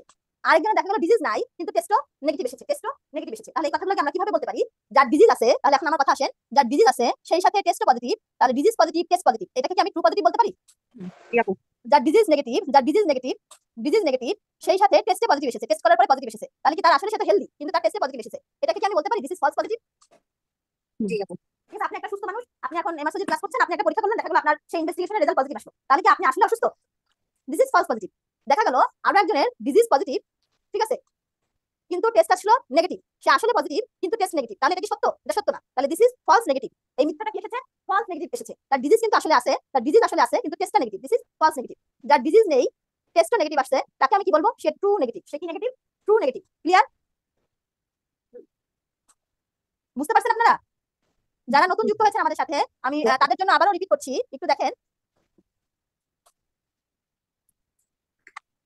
এই জিনিসগুলোর সাথে আমরা ওরিয়েন্টেড না বলে আমাদের একটু কঠিন কঠিন মনে হয়, ঠিক আছে? আদারওয়াইজ জিনিসটা একদম সহজ। আমরা ছোটকালে এমবিবিএস লেভেলে করি না, এই জন্য আমাদের একটা ভয় লাগে। আমাদের এই অংশটুকু কি? এই অংশটুকু ডিজিজ নিয়ে কথা। আর এই অংশটুকু কি? Horizontal line indicate disease and vertical line on left side indicate test. তাহলে আমাদের ডিজিজ আছে, পরীক্ষা করলাম, টেস্টও পজিটিভ, তাহলে তার অসুখ আছে, অসুখের পাশাপাশি পরীক্ষা করলে সেটাই ইন্ডিকেট হলো, তাহলে এটাকে আমরা কি বলবো? বলেন তো আমার সাথে সাথে, দিস ইজ ট্রু পজিটিভ। একজনের ডিজিজ দেখা গেল নাই, ডিজিজ নেই কিন্তু টেস্ট করার পরে পজিটিভ পাওয়া গেল, তাহলে যার ডিজিজ নেই কিন্তু টেস্ট পজিটিভ, এটাকে আমরা কি বলবো? এই কথাটা আমাকে একটা মিথ্যা ইন্টারপ্রিটেশন দিয়েছে, তাহলে এটা হচ্ছে ফলস পজিটিভ, এটা ফলস পজিটিভ। যার ডিজিজ আছে কিন্তু টেস্ট বলছে নেগেটিভ, সেটাকে আমরা কি বলবো? False negative. যার ডিজিজ নাই কিন্তু পরীক্ষা করার পরে দেখা গেল পরীক্ষাতেও নাই, তাহলে এটাকে কি বলবো? True negative. This is false positive and this is false negative. True positive, true negative. তাহলে সেন্সিটিভিটি করে আমরা কি ইন্ডিকেট করি? সেন্সিটিভিটি করে আসলে আমরা স্ক্রিনিং করি। আর স্পেসিফিসিটি বলে একটা কথা আছে, যেটাকে দিয়ে আমরা একটা ডিজিজকে কনফার্ম করি, এটাকে দিয়ে আমরা একটা ডিজিজ কনফার্ম করি। তাহলে আমাদেরকে এই রিলেটেড যে জিনিসগুলো আমাদেরকে জানতে হয়, ফলস পজিটিভ কাকে বলে আমরা শিখলাম, ফলস নেগেটিভ কাকে বলে শিখলাম, সেই সাথে পজিটিভ প্রেডিক্টিভ ভ্যালু আর নেগেটিভ প্রেডিক্টিভ ভ্যালু এখান থেকে আপনাদের পরীক্ষায় অঙ্ক আসে, ক্যালকুলেশন কিন্তু এমআরসি পার্ট 1 পরীক্ষাতে ক্যালকুলেশন আসে। তাহলে সেন্সিটিভিটি, স্পেসিফিটি, এটা নিয়ে আমরা কথা বলেছি, এই সূত্রটা আপনাদের মুখস্থ করে ফেলতে হবে। তাহলে মুখস্থ করতে গেলে একটু কঠিন, সেজন্য আপনাদেরকে একটা অংশ আমি বলে দিয়েছিলাম, একটা সূত্র আমি বলে দিয়েছিলাম, তাই না? তাহলে আমরা এদিকে কি বলেছিলাম? পজিটিভ প্রেডিক্টিভ ভ্যালু, নিচে কি বলেছি? Negative predictive value. আর এইদিকে আমরা কি বলেছিলাম বলেন তো? সেনসিটিভিটি। সেন্সিটিভিটি। আর নিচ থেকে উপরের দিকে যখন আমি যাবো তখন আমার কি হবে? স্পেসিফিক। তাহলে আমাদের এখানে কি ছিল? ট্রু, কি ছিল? True positive. আর এটা কি ছিল? False positive. এটা কি ছিল? False negative. এবং এটা কি ছিল? এটা ছিল আমাদের ট্রু নেগেটিভ। এই চারটা জিনিস বোঝা গেছে? এই চার ঘরে চারটা অংশ বুঝছেন কিনা? যদি বুঝে থাকেন তাহলে আমি এখন এই পজিটিভ প্রেডিক্টিভ ভ্যালু সূত্রটা আপনাদেরকে বলে দিব। তাহলে পজিটিভ প্রেডিক্টিভ ভ্যালুর ক্ষেত্রে এদিকে চিন্তা করবেন, আর নেগেটিভ প্রেডিক্টিভ ভ্যালুর ক্ষেত্রে আমরা কোন দিকে যাব? ভিতর থেকে বাইরে। ঠিক আছে? বাইরে থেকে ভিতরে। এই চিহ্নগুলো আমার ঠিক আছে কিনা দেখেন। ঠিক আছে আপু। ঠিক আছে আপু। তাহলে আমরা যদি পজিটিভ প্রেডিক্টিভ ভ্যালু বলি, তাহলে আমার এদিক থেকে তীর চিহ্ন দেখেন। তাহলে প্রথমে কাকে বলবো? True positive by true positive যোগ ফলস পজিটিভ। মুক্তাপু ঠিক আছে? জি আপু ঠিক আছে। বাইরে থেকে। নেগেটিভ প্রেডিক্টিভ ভ্যালুর কথা যদি আমি আসি, তাহলে কোন দিক থেকে যাব? এটা আপু বাইরে থেকে ভিতরের দিকে যাব। এই যে ঠিক আছে? ঠিক আছে তাহলে আপু। আমার true negative, true negative divided by true negative negative plus false negative false negative. Negative. এই জিনিসগুলো আসলে মুখস্থ করতে হয়, ঠিক আছে? আপনাদেরকে একটু ইজি এবং প্যালাটেবল করা দেওয়ার জন্য এটাকে আর কি আবিষ্কার করা। ওকে, তাহলে এতটুকু আমরা দেখলাম। এখন যদি বলি সেন্সিটিভিটি, সেন্সিটিভিটির ক্ষেত্রে আমরা উপর থেকে নিচের দিকে আসবে, তাহলে আমাদের সূত্রটা কি আসবে? True positive by true positive plus false negative. False negative, false negative. যদি বলি স্পেসিফিটি, তাহলে স্পেসিফিটির ক্ষেত্রে কোন দিকে আসবেন? স্পেসিফিটির ক্ষেত্রে নিচ থেকে উপরের দিকে যেতে বলেছি। তাহলে নিচে কি আছে? True negative by true negative যোগ ফলস পজিটিভ যোগ ফলস পজিটিভ। তাহলে এইটুকু হচ্ছে সূত্র, এইটুকু বুঝলে আপনাদের যা এইটুকুর কোনো অসুবিধা হবে না। তাহলে ফলস পজিটিভটাকে টাইপ 1 এরর বলে আর ফলস নেগেটিভটাকে টাইপ 2 এরর বলে। আপু হ্যাঁ, আর ফলস নেগেটিভ এখানে যে কোশ্চেনটা বলছিল ফলস নেগেটিভ রেট ক্যালকুলেশন, এটা কি এরকম ডাইরেক্ট দাও থাকতে পারে অথবা 1 মাইনাস সেনসিটিভিটি ওইভাবেও করে নিতে পারে? হ্যাঁ, আপনাকে ডিরেক্টলি দিয়ে দিল একটা অঙ্ক যে এটার মান এত এত, এবার ফলস নেগেটিভ ক্যালকুলেট করো। ঠিক আছে? আমরা রিকলের অঙ্কগুলো করতে করতে অনেক জায়গাতে অঙ্কগুলো দেয়া আছে, দেখবেন যে আপনারা তখন এটা পেয়ে যাবেন। আচ্ছা ঠিক আছে, thank you. Okay, next question ছিল স্ট্যান্ডার্ড এরর অফ মিন এর ফর্মুলাটা তুমি লেখো। তাহলে স্ট্যান্ডার্ড এরর অফ মিন আমরা বলেছিলাম কি? একটা ডাটা, স্প্রেড অফ ডাটা, একটা স্প্রেড অফ ডাটা, এরকম যে আমাদের নরমাল ডিস্ট্রিবিউশন, তাই না? নরমাল ডিস্ট্রিবিউশন হলো স্প্রেড অফ ডাটা। আমরা এখন মিন থেকে যদি এতটুকু হিসাব করি, দিস ইজ স্ট্যান্ডার্ড কি deviation, this is standard deviation. তাহলে আমাদের যে স্প্রেড অফ ডাটা, এই আমরা এই মেইন জায়গা থেকে কতটুকু স্প্রেড করলো সেটাকে আমরা কি বলছি? সেটাকে বলছি স্ট্যান্ডার্ড ডাটা। এদের মধ্যে যদি ভুল হয় সেটাকে আমরা কি বলি? Standard error of mean, standard error of mean.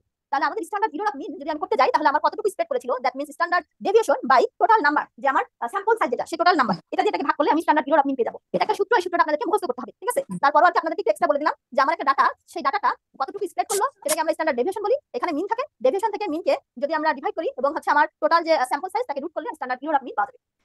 Inter quartile রেঞ্জের একটা ক্যালকুলেশন ছিল। ইন্টার কোয়ার্টাইল রেঞ্জ, আমরা একটাকে কথা বলি রেঞ্জ হচ্ছে দুই ধরনের। একটা হচ্ছে রেঞ্জ মানে কি, রেঞ্জ হচ্ছে ম্যাক্সিমাম থেকে মিনিমাম বাদ দিলাম, ম্যাক্সিমাম থেকে মিনিমাম বাদ দিব। আরেকটা কথা আছে inter quartile range. Inter quartile রেঞ্জের সূত্রটা কেমন হবে?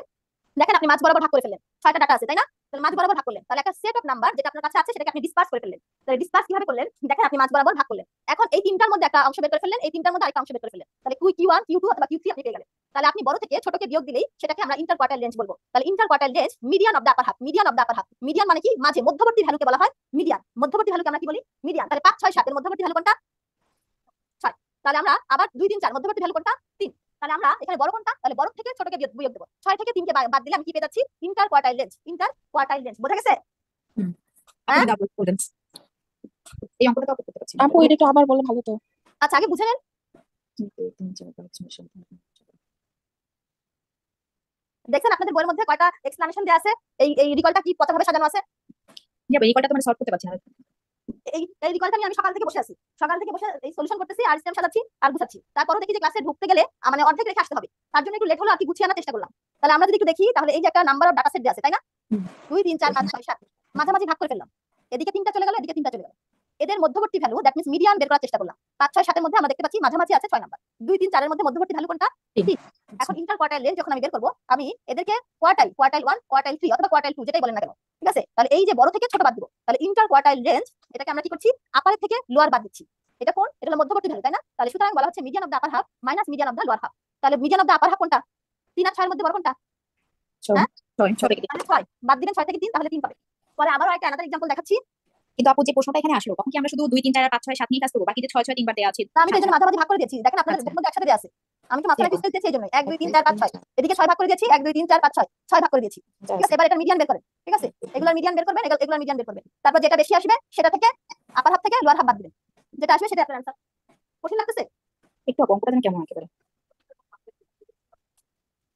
আপু এখানে তো 11টা ডিজিট, তাহলে কিভাবে ভাগ করব? সমানভাবে? ভুলে গেছেন? আমরা অঙ্ক ভুলে গেছেন, ক্লাসে যা পড়াইছিলাম সেটা মনে নাই আপু আপনার। মিডিয়ান তো হচ্ছে যে প্রথম 4টা থেকে, হ্যাঁ এটা ঠিক আছে। আর এখানে বের হবে হচ্ছে 1 2 3 4 5, এখানে বের হবে 7 হবে আপু। আপু এই 4টা কিন্তু আমাদের এখানে দেয়া নাই, এই যে 9 পরে যে 4টা প্রথম লিখেছেন এটা দেন।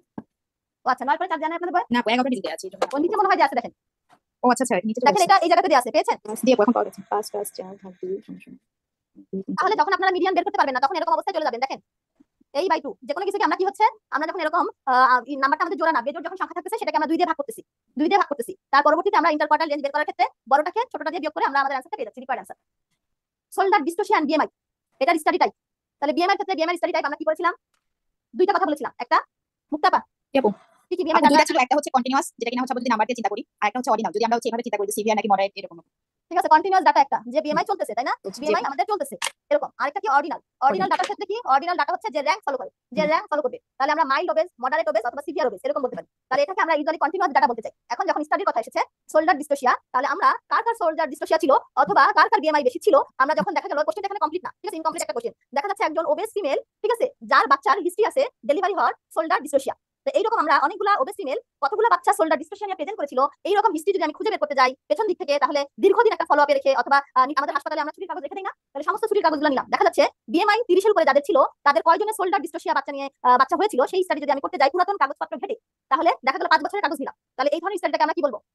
Retrospective cohort. একটা লং টাইম যদি নেওয়া হয় তাহলে সেটাকে কোহর্ট বলে। পেছনের দিকে গেলে সেটাকে রেট্রোস্পেক্টিভ বলে। সামনের দিকে আগানোটাকে আমরা প্রসপেক্টিভ বলি, এদিকে আমরা রেট্রোস্পেক্টিভ বলি। তাহলে এটাকে আমরা রেট্রোস্পেক্টিভ কোহর্ট বলবো, রেট্রোস্পেক্টিভ কোহর্ট বলবো। তাহলে এই স্টাডিটা কি রেট্রোস্পেক্টিভ কোহর্ট।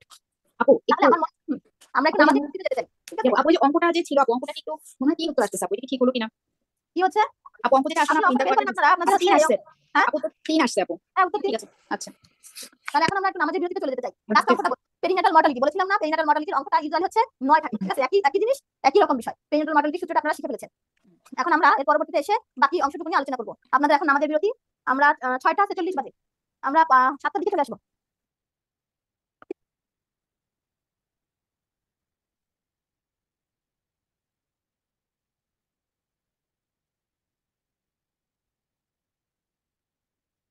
হ্যাঁ নামাজে ছুটি দিলাম, কপাল খারাপ থাকলে এরকম পসা রিকল করে, এই রিকলে একটাও অ্যান্সার নেই, পুরো বই সাদা ফকফকা, একটাও স্টেম নেই, আমি সকাল থেকে ঠিক করতে বসছি। হুম না এটার মধ্যে কিছুই নাই, না কাকতালি হবেই না। ওই আমি তো দেখে নিই না, যেদিন রুটিন করলাম আর সেইটা যে আমার কপালেই পড়েছে।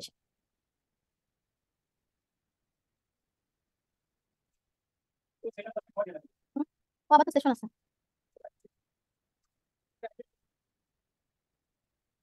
কে দিছে পোস্ট করে?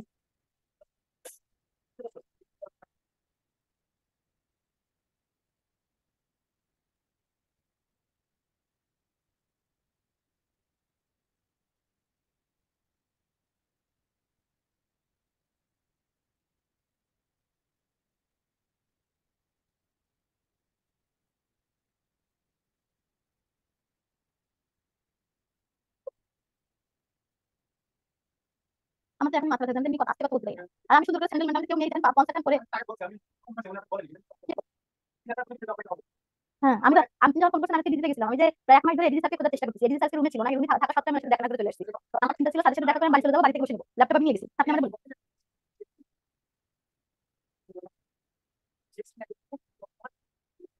আমি আজকে বিশাল রিকলটা শুধু নিবো। আর হচ্ছে বিশাল ফেব্রুয়ারি নিবো। সেপ্টেম্বরটা নিতে পারবো না আজকে। ওনার সাথে পার্সোনালি কথা বলেছি। যাব আপনি কেরানীগঞ্জ থেকে।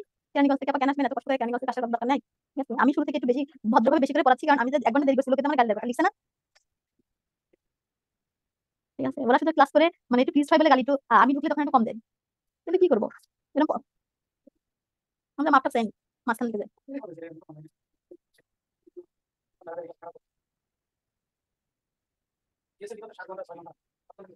আমারও তো একই অবস্থা হবে। আমি তো আজকে চিন্তা করছি কতক্ষণ আমি শেষ করবো। না ভাই একটু কিছু খাইতে দাও না। তুমি বিকালে কি খাইছো আজকে? আচ্ছা একটু আমার এতটুকু দাও। এতটুকু দাও, 2 আছে বেশি দিও না। না না বেশি খেতে পারবো না, বেশি খেতে পারবো না। দরকার হলে পরে খাবো। যেটুকু আছে 2 বারে দাও, পরে খাবো। আমার ভালো লাগতেছে না স্যার।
তুমি বলছিলাম একটু পরে খাবো।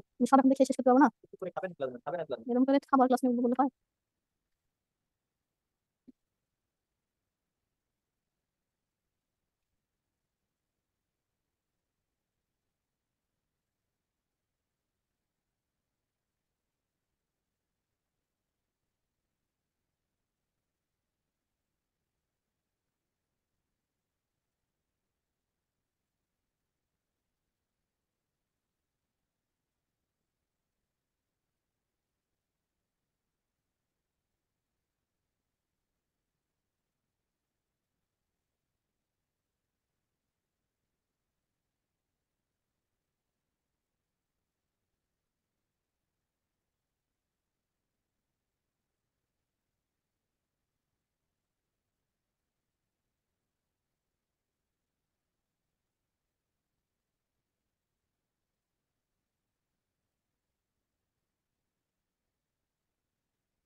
ডিজিউরিয়া হয়, ডিসপ্যারাডিউরিয়া হয়।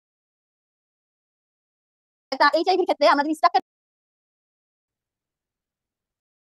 ইন্টিগ্রেট ইনহিবিটর, বুঝতে পেরেছেন আপনারা? আলাদা করে যদি বলি তাহলে বিএমআই কথা কি মনে রাখবেন বলেন তো? ইনক্যাপসুলেশন, তাই না? মেকানিজম সত্য অথবা মিথ্যা, তাহলে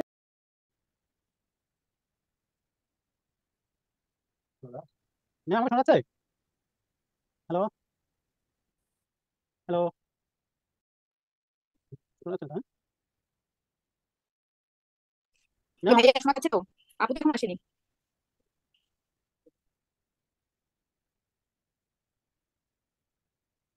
hello, check check check check. হ্যাঁ, এখন কি শুনতে পাচ্ছেন আপনারা? জি ম্যাম, শোনা যাচ্ছে? জি আপু, আপু শুনতে পাচ্ছি। জি আপু, ওকে, ঠিক আছে। তাহলে আমরা আলোচনা করছিলাম শোল্ডার ডিসপ্লেসিয়া এবং বিএমআই কোন টাইপের ডাটা, কেন রেট্রোস্পেক্টিভ ডাটা হলো, বোঝা গেছে? বুঝতে পেরেছেন আপনারা? আলাদা করে যদি বলি তাহলে বিএমআই কথা কি মনে রাখবেন বলেন তো? বিএমআই কি টাইপের ডাটা? কন্টিনিউয়াস অথবা না দেখা এটা অর্ডিনাল। হ্যাঁ, কন্টিনিউয়াস ডাটা অথবা অর্ডিনাল ডাটা, কন্টিনিউয়াস অথবা অর্ডিনাল ডাটা। যখন স্টাডি হিসেবে কোশ্চেনটা আসলো রিগার্ডিং শোল্ডার ডিসপ্লেসিয়া, এই কোশ্চেনটা এটার সাথে একটা সিনারিও করে দেয়, তখন এটা কি টাইপের ডাটা হবে? Retrospective cohort. প্রসপেক্টিভ মানে কি? সামনের দিকে এগিয়ে যাওয়াটাকে বলা হয় প্রসপেক্টিভ। যদি আমরা পেছনের হিস্ট্রি ঘেটে কোনো কিছু বের করি সেটাকে বলা হয় রেট্রোস্পেক্টিভ। নেক্সট একটা কোশ্চেন ছিল true and false. True and false এটা কোন, এই যদি আমরা এরকম একটা কোশ্চেন করি এটা কোন টাইপের ডাটা, তাহলে এটা আমরা একটা নাম দিলাম, তাই না? সত্য অথবা মিথ্যা। তাহলে নামকরণ মানে আমরা কি বলেছিলাম? নমিনাল। তাহলে nominal data, true and false এটা কি? এটা একটা বাইনোমিনাল ক্যারেক্টারিস্টিক্স, সত্য অথবা মিথ্যা। তাহলে এটা একটা বাইনোমিনাল চয়েস টেস্ট যেখানে দুইটা অপশন থাকে, ট্রু অথবা ফলস কোশ্চেন, যেখানে আমাকে একটা অল্টারনেটিভ রেসপন্স করতে হবে। তাহলে আইদার ট্রু অথবা আইদার ফলস, এটা কোন টাইপের ডাটা হবে? অসংখ্যবার এই কোশ্চেনটা এমআরসি পরীক্ষাতে এসেছে। এটা খুবই ইনফিনিটি স্টার একটা question. This is nominal data, this is nominal data. Mechanism of action of the doxazosin. Doxazosin কি টাইপের ড্রাগ? Selective alpha 1 blocker. এক কথায় যদি বলি এই কোশ্চেনটা ফার্মাকোলজির একটা পেট কোশ্চেন। ডক্সাজোসিন কি টাইপের ড্রাগ? Selective alpha 1 blocker. তাহলে আমাদের এই টাইপের আলফা 1 ব্লকারের মধ্যে কি আছে? পেরাজোসিন, টেরাজোসিন, ডক্সাজোসিন, আলফাসিন, ট্যামসুলুসিন, তাই না? ট্যামসুলুসিন আমরা কিসে ইউজ করি? আপু প্রোস্টেটিক হাইপারপ্লাসিয়া। হ্যাঁ, ট্যামসুলুসিন আমরা ইউরোডাইনামিক যে স্টাডিগুলো করি সেখানে আমরা কিন্তু ইউরোলজি ডাক্তাররা বেশি ইউজ করে। তাহলে ডক্সাজোসিন আমাদের জন্য খুবই গুরুত্বপূর্ণ। তাহলে ডক্সাজোসিন এক কথায় কি বলবো? Selective alpha 1 blocker. এখানে কথাটা অনেকবার কম্পিটিটিভ নন কম্পিটিটিভ লাগিয়ে দিতে পারে, মনে রাখবেন competitive selective antagonist of the alpha 1। আবার রিপিট করছি, competitive selective antagonist of the alpha 1, যেটা তার কাজ কি? ভেসোডাইলেশন করা। তাহলে ভেসোডাইলেশন করলে পেরিফেরাল রেজিস্ট্যান্স কমে যাবে না? যদি পেরিফেরাল রেজিস্ট্যান্স কমে যায় তাহলে কি ব্লাড প্রেশার কমবে? তাহলে তখন আমরা দেখব যে ব্লাড প্রেশার কমে গেছে। তাহলে আমরা এটা কি বলছি? Alpha 1 blocker. আমরা হাইপারটেনশন, অ্যারিথমিয়া, হার্ট ফেলিওর এসব ক্ষেত্রে আমরা কিন্তু এই ড্রাগগুলো ইউজ করি। ডক্সাজোসিন আমরা যেটা নিয়ে একটু আগে কথা বললাম। নেক্সট কোশ্চেন আপু একটা প্রশ্ন ছিল আপু। আপু আমাদের মনে হয় একটা প্রশ্ন বাদ যাচ্ছে, ওই যে 19 নম্বর প্রশ্নটা আপু। ওই যে কোনটা? প্রিক্লান্সিয়ার পেশেন্টটা। আপু প্রিক্লান্সিয়ার একটা হচ্ছে ডাটা ছিল। কোশ্চেনটা আমার কাছে পড়ে আছে, ঠিক আছে? আচ্ছা আচ্ছা। কোশ্চেনটা পড়ে আছে, কোন এক জায়গায় আছে আমার কাছে পড়ে। নেক্সট কোশ্চেন আসি, অ্যান্টি এইচআইভি ড্রাগ রেটিলনাভির। এটা কি আসলে? আমরা এইচআইভির ক্ষেত্রে অনেকগুলো বিষয় জানি। একটা এইচআইভির ক্ষেত্রে আমরা যদি স্ট্রাকচারটা আপনাদেরকে পড়তে হবে, আমরা হচ্ছে গ্লাইকোপ্রোটিন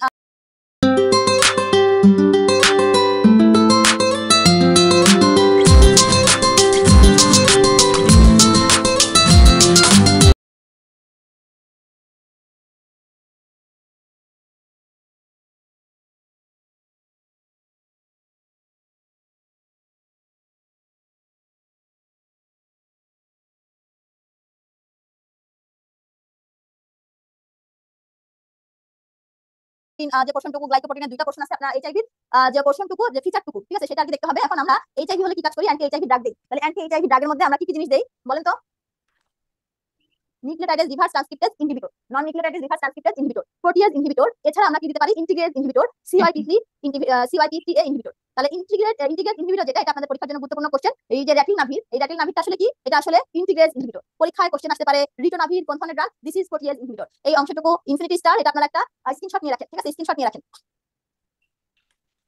অ্যান্টিকোলিনার্জিকের সাইড ইফেক্ট, এটা অনেকগুলা এমআরসি পরীক্ষায় রিকলে দেখবেন আপনারা এসেছে, ঠিক আছে? অনেকবার এসেছে। খুব ইম্পর্টেন্ট একটা সাইড ইফেক্ট হচ্ছে ড্রাই মাউথ। দেখেন কোন স্টেম আছে আপনাদের ওখানে? কোনো স্টেম নাই। তাহলে এটা কি? এটা একটা অনেকগুলো এর ভিতরে আমরা যদি সাইড ইফেক্ট মনে রাখি, ড্রাই মাউথ খুব কমন একটা সাইড ইফেক্ট। আপনারা যে কোনো পেশেন্টদের দিলে কিছুদিন পরে পেশেন্ট এসে কমপ্লেইন করবে আমার মুখ শুকায় যাচ্ছে, বুঝবেন যে এটা অ্যান্টিকোলিনার্জিক সাইড ইফেক্ট হচ্ছে। সূত্র একটা শিখিয়ে দেই, ABCD, ঠিক আছে? তাহলে এতে অ্যাজিটেশন, বিতে ব্লারিং অফ দ্য ভিশন, সিতে কনস্টিপেশন, বিতে ড্রাই মাউথ এন্ড এসে stasis of the urine and sweating. This are the side effect of the anticholinergic drug. তাহলে আমরা ড্রাই মাউথ আপনাদেরকে দেখাচ্ছি যেটা বলেছি। তাহলে ড্রাই মাউথ দেখেন, 2 নম্বর কথা ABC, সিতে কি ছিল? সিতে ছিল কনস্টিপেশন, সেই সাথে আরেকটা হয় কনফিউশন। আর কি বলেছিলাম? Urinary stasis. স্ট্যাসিস মানে কি? থেমে যাওয়া, বাড়তে যাওয়া, ইউরিনারি রিটেনশন। তাহলে 1 নম্বর সাইড ইফেক্টের কথা যদি বলি, এটা যেন খবরদার ভুল না হয়। এমআরসি প্যাটার্ন পরীক্ষাটা ইনফিনিটি স্টার একদম কিছু রিপিটেশন হয় না, সেই রিপিটেশনের মধ্যে this is one of them. Next, hot electrolyte imbalance can cause paralytic ileus. তাহলে প্যারালাইটিক আইয়াস কি জিনিস আসলে?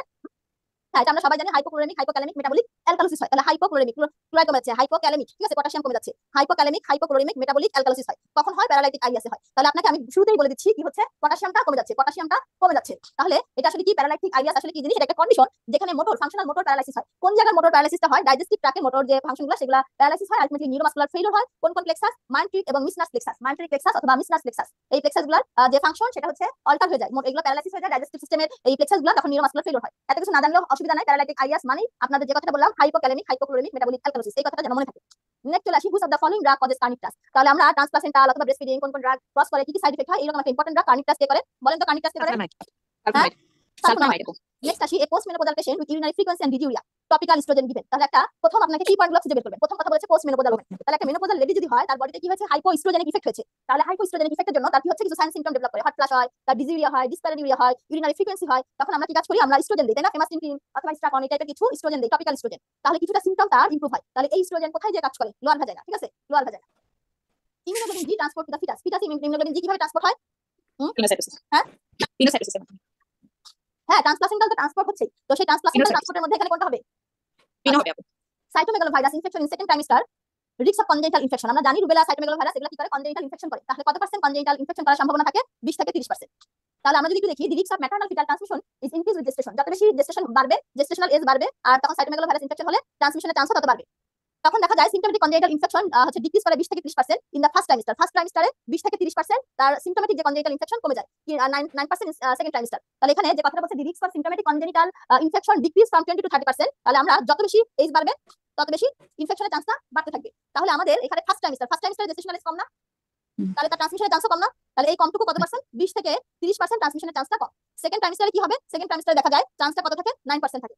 তাহলে এই যে অ্যানসারটা, এখানে রিস্ক অফ কনজেনিটাল ইনফেকশন, এখানে কি হবে? Decrease the risk of congenital infection যদি থাকে।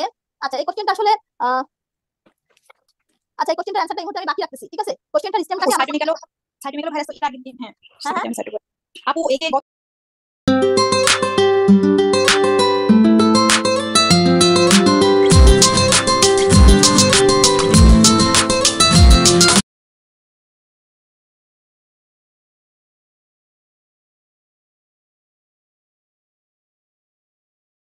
গতদিন আমি এটা সলভ করেছিলাম, তখন তো এস বাড়ার সাথে সাথে চান্সটা বাড়ছিল।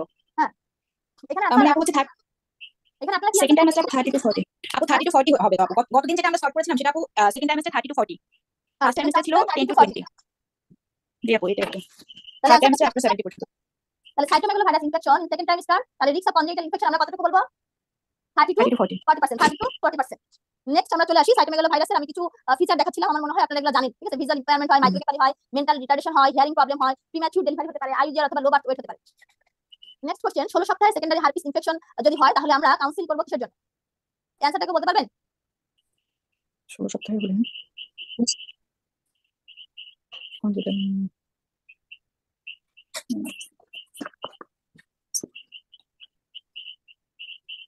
হ্যাঁ,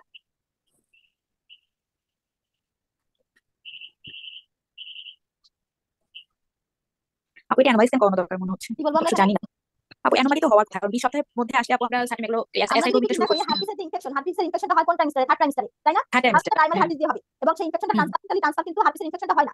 এইজন্য এই কোশ্চেনের একটা অ্যানসার থাকা উচিত ছিল অ্যাসুরেন্স, ঠিক আছে? এই কোশ্চেনের একটা বিষয়টা আমার যখন 16 সপ্তাহে আসবে এবং এটা প্রাইমারি না সেকেন্ডারি দিয়ে কথা বলছে, তখন আমি এই রোগীকে কি করব? অ্যাসুরেন্স, ঠিক আছে? এখানে ই নাম্বার একটা অপশন লিখে অ্যাসুরেন্স লিখে রাখেন, ঠিক আছে? আচ্ছা হ্যাঁ, হ্যাঁ, এই কোশ্চেনের স্টেম কি? Assurance. Next, patient with following ল্যাবে গেল এইচবিএসএজি পজিটিভ, অ্যান্টিবডি সি পজিটিভ, ই অ্যান্টিবডি পজিটিভ, এট বুকিং ব্লাডে আমরা এগুলা পেলাম। আমরা আসার সাথে সাথে রোগীকে করতে দেই না? কতগুলো অ্যান্টিনাল স্ক্রিনিং এ কতগুলো ইনভেস্টিগেশন করতে দিই। তাহলে বুকিং ভিজিটে তাকে যখন আমি এগুলা করতে দিলাম তখন দেখলাম এইচবিএসএজি পজিটিভ, সি অ্যান্টিবডি পজিটিভ, ই অ্যান্টিবডি পজিটিভ। তাহলে এই রোগীটাকে আমি কি করব? স্টেমের অ্যানসারটা আপনাদের লেখা নাই, লিখে নেন। প্যাসিভ ইমিউনাইজেশন করতে হবে।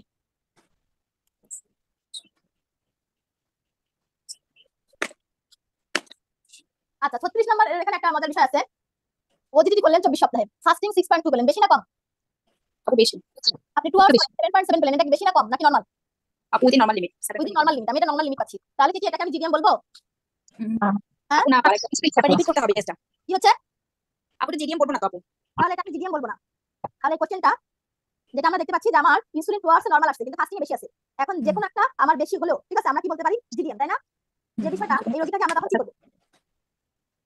আমাদের এই রোগীটাকে কি করা উচিত? ব্যাপারটা কি এরকম ছিল না আপু, যে কোনো একটা বেশি হলো তো মনে হয় আমরা জিডিএম করবো না, কি যেন একটা বলছিলাম। ফাস্টিং তো বেশি আছে, তাহলে আপু জিডিএম বলবো না, একটা তো বেশি। এটা আমি এরকম বলছি, একটা যে কোনো ছিল একটা যে যেহেতু বেশি আছে, যে কোনো একটা যেহেতু বেশি আছে, হবে। তখন আমি এই কারণে এটাকে জিডিএম বলতেছি, ঠিক আছে? যদিও তার ফাস্টিং বেশি কিন্তু টুয়ার্ডস নরমাল, কিন্তু এটাকে আমি জিডিএম বলবো, ঠিক আছে? এটাকে আমি জিডিএম বলবো। তাহলে আমি এটাকে কি কাজ করতে পারি? আমি হ্যাঁ, এই কোশ্চেনটার অ্যান্সার একটু কন্ট্রোভার্সি আছে, ঠিক আছে? এই কোশ্চেনটার অ্যান্সার একটু কন্ট্রোভার্সি আছে। এখন যে বিষয়টা থাকে, ওদের দেশে তো রেফারেন্স সিস্টেম, তাই না? ওদের দেশে শুরু হয় একেবারে লো লেভেল থেকে। তাহলে এই কারণে যদি মিডওয়াইফ এই রোগীটাকে দেখে, তখন সে ডায়াবেটিস স্পেশালিস্টের কাছে রেফার করবে। বুঝতে পারছি? আচ্ছা আপু। এটা এক এক জায়গাতে এক এক টাইপের অ্যান্সার দেওয়া থাকতে পারে, ঠিক আছে? নেক্সট কোশ্চেন চলে আসি। Level not given but ask regarding percentage in serum arrange antibodies. মূল ঘটনা যেটা, আমরা অনেকগুলা ইমিউনোগ্লোবুলিনের কথা জানি, তাই না? আমরা এখানে ইমিউনোগ্লোবুলিনের পিকচার আপনারা দেখতে পাচ্ছেন, দুইটা ওয়াই শেপ ম্যানারে পাওয়া যাচ্ছে। জি আপু। আর এগুলো হচ্ছে ইমিউনোগ্লোবুলিন। তাহলে ইমিউনোগ্লোবুলিনের নাম আমরা জানি, জি এ এম, এরকম আমরা জানি না অনেকগুলা। তাহলে এই যে এটা আছে, তাহলে এদের পার্সেন্টেজটা বলছে সিকোয়েন্সিয়াল। তাহলে জি কত 75, এ হচ্ছে 15, এম হচ্ছে 10, ই কত, ডি কত। তাহলে এখানে কোশ্চেনটা আছে, যে কোশ্চেনটা এরকম একটা কোশ্চেন ছিল যে লেভেলগুলা আপনাকে এখানে দেয় নাই, কিন্তু জিজ্ঞাসা করেছে যে সেরামের ক্ষেত্রে কতটুকু থাকে, ঠিক আছে? তাহলে ইমিউনোগ্লোবুলিন হাই টু লো, ঠিক আছে? এটা এইভাবে দিয়ে দিয়েছে, যে এই ধরনের একটা অ্যারেঞ্জমেন্টে দিয়েছে, জি এ এম ই ডি। আবার লো লেভেল থেকেও দিতে পারে, অথবা এ জি এম ই এরকম করে দিয়েছে। তাহলে হাই টু লো সেটা হচ্ছে ওরা জানতে চেয়েছে। তাহলে পার্সেন্টেজগুলা সবচাইতে কোন ইমিউনোগ্লোবুলিন বেশি ব্লাডে, জি। জি তারপরে যদি বলি, তারপরে এ। তারপরে জি। তাহলে এটা হলো আমাদের জানার বিষয়। সেই সাথে একটু আপনাদেরকে দেখাই, যে এই যে আমরা ওয়াই শেপ দেখতে পাচ্ছি, উপরের পোর্শনটুকুকে এফ এবি পোর্শন, নিচেরটুকুকে আমরা এফসি পোর্শন। তাহলে এফ এবি ফ্র্যাগমেন্ট এবং এফসি ফ্র্যাগমেন্ট, এই দুইটা ভাগে আমরা ভাগ করি। ফ্যাক্টর 8 প্রোডিউস বাই ফ্যাক্টর 8 কাকে তৈরি হয়? ফ্যাক্টর 8 কোথা থেকে তৈরি হয়? হ্যাঁ, লিভার থেকে আপু, লিভার থেকে। ভাস্কুলার এন্ডোথেলিয়াল গ্রোথ ফ্যাক্টর কোথা থেকে আসে? প্লাটিলেট থেকে আসে, ঠিক আছে? এটা অনেক জায়গা থেকে আসে, যেমন হচ্ছে তার মধ্যে প্লাটিলেট হচ্ছে এখানকার অ্যান্সার। তারপর আমরা আসি vincristine. Vincristine binds to, vincristine কার সাথে বাইন্ড করে? আমরা একটা ভিনকে অ্যালকালয়েড অথবা ভিনক্রিস্টিন আমরা দেখতে পাচ্ছি। তাহলে ভিনক্রিস্টিন কার সাথে বাইন্ড করছে? টিউবুলিন ডাইমারের সাথে। তাহলে ভিনক্রিস্টিন বাইন্ড টু কার সাথে? এটা মুখস্থ করার বিষয়, ঠিক আছে? কিন্তু আপনাদেরকে তাও একটু দেখাচ্ছি। তাহলে কি ভিনক্রিস্টিন কার সাথে বাইন্ড করছে? টিউবুলিনের সাথে বাইন্ড করছে। ভিনক্রিস্টিন কার সাথে বাইন্ড করে? তাহলে এই যে ভিনক্রিস্টিন, সে বাইন্ড করতেছে কার সাথে? অলা টিউবুলিন। তাহলে টিউবুলিনের সাথে সে বাইন্ড করছে, ঠিক আছে? সে টিউবুলিন প্রোটিনের সাথে বাইন্ড করে। এট 3 উইক উন টেনসাইল স্ট্রেংথ ইন। তাহলে 3 সপ্তাহে উন্ডার টেনসাইল স্ট্রেংথ কত থাকে ইউজুয়ালি? 10%। হ্যাঁ, 10% আপু। 10%। আপনারা প্যাথোলজিতে কত পার্সেন্ট করেছেন? আপু আমার মনে হয় আমি 10%ই পড়লাম। 10% আর 3 মাসে কি আপু 80%। 3 মাসে যে 80%। 80%। আচ্ছা, তাহলে এই যে টেনসাইল স্ট্রেংথ, এটা কে দেয়? Collagen. Collagen is the main contributor factor. Collagen কি? Main contributing factor. এটা এই কোশ্চেন আবার রিপিট আছে, আমরা পরে দিয়ে দেখব। নেক্সট আসি গ্লুকোজ 6 ফসফেটেজ ডিহাইড্রোজিনেজ অ্যাকশন। আমরা অনউইকে 10%, 3 উইকে 20%, 3 মান্থে 80%। কি আপু? অনউইকে পড়ছিলাম তো 10% আপু, আর 3 হ্যাঁ, উইকে আর 3 মান্থের এই এরকম তো পড়ছিলাম, তাই না আপু? সেটাই তো আমার জিজ্ঞাসা আসলে করছি, ভুলে এটা গেছি, জিজ্ঞাসা আমার কি করেছে? 10 আর 80 মনে আছে, 20 আসলে ভুলে গেছি আমি। 3 উইকে 20% আপু, 3 থেকে 20। আচ্ছা আপু ঠিক আছে। আর 3 মান্থে যে 80। আচ্ছা। আচ্ছা, তাহলে 10% কি 1 উইকে? হ্যাঁ। নেক্সট আসি গ্লুকোজ 6 ফসফেটেজ ডিহাইড্রোজিনেজ অ্যাকশন কি? সে কি কাজ করে? এটিপি তৈরি করে অ্যারোবিক মেটাবলিজমের মাধ্যমে। এবার কোশ্চেনটা পায়, will strength gradually increases throughout the healing process. আমাদের যত বেশি হিলিং হবে, উইল স্ট্রেন্থ তত বেশি বাড়বে, reaching about 20% of the pre injury strength at 3 week. এখানে প্রি ইনজুরি এবং পোস্ট ইনজুরি দুইটা কথা বলছে। তাহলে 20% বলতেছে প্রি ইনজুরি সময় 3 সপ্তাহে, আর পোস্ট ইনজুরি হলে এই স্ট্রেন্থটা কতটুকু হয়ে যায়? 70 to 80%। এই কারণে আপনাদেরকে আমি জিজ্ঞাসা করলাম যে আপনাদেরকে তো প্যাথোলজি ক্লাসে প্রি ইনজুরি আর পোস্ট ইনজুরি হিসেবে পড়ানো হয় নাই, তাহলে সেখানে অ্যান্সারটা কি পড়ানো হয়েছে? এত ছোট ছোট কোশ্চেন এত তাড়াতাড়ি ভুলে গেলে চলবে? নেক্সট আসি ম্যালেরিয়া প্রোফাইলেক্সিস। ম্যালেরিয়া প্রোফাইলেক্সিসে আমরা কি ইউজ করি? Mefloquine in second and third trimester. তাহলে এই যে আমরা দেখতে পাচ্ছি মেফ্লোকুইন, তাই না? মেফ্লোকুইন আমরা ইউজ করছি, প্রেগন্যান্সি মেফ্লোকুইন ইউজ করতেছি, মেফ্লোকুইন ইউজ করছি। Indwelling catheter remove antibiotic prophylaxis needed in. আমরা যখন ক্যাথেটার করছি, তাহলে আমরা ক্যাথেটার করার পরে আমরা যখন রিমুভ করি, তখন আমরা অ্যান্টিবায়োটিক প্রোফাইলেক্সিস কাদের ক্ষেত্রে দিব, ঠিক আছে? এই অ্যানসারটা আমি ক্লিয়ারলি আপনাদেরকে বলতে পারছি না, এই অ্যানসারটা আমাকে আরো একটু বেশি পড়ালেখা করতে হবে, ঠিক আছে? এই অ্যানসারটা কেউ কি বলতে পারবেন? কোথাও কোথাও লেখা সল পেশেন্ট, কোথাও লেখা আছে ডায়াবেটিক পেশেন্ট, কোথাও লেখা আছে এলডারলি পেশেন্ট। এই জন্য এই কোশ্চেনটাকে আরো একটু সঠিক ভাবে আর এটাকে ক্লিক করতে হবে, ঠিক আছে? আরো রিকলের মধ্যে এটা আছে, তারপরও আর কি এই কোশ্চেনটার অ্যানসার আরো একটু জেনে আমি আপনাদেরকে জানাবো পরের ক্লাসে। নেক্সট আসি বার্থোলিন অ্যাবসেস। আমরা বার্থোলিন অ্যাবসেস হলে কি করি? মাসকুলাইজেশন করি, তাই না? 2 উইক পরে মাসকুলাইজেশন 2 উইক ব্যাক, 2 সপ্তাহ আগে করছে, এখন সবের রেজাল্ট আসছে, ফিউ সিডোমোনাস আমরা পেয়েছি, ঠিক আছে? এবং হচ্ছে আমরা গ্রুপ বি স্ট্রেপ্টোকক্কাস আমরা পেয়েছি। তাহলে আমার এখন কাজ কি? আমার কাজ কি? কালচার করব। আমরা কালচার করব, ঠিক আছে? আমরা কালচার করব। নেক্সট আসি 4 ডে আফটার আর্জেন্ট সিএস। সব করছি, তো আমি আমরা পাঠাইছি, এখন কালচার করে কোন অ্যান্টিবায়োটিকটা চুজ করব?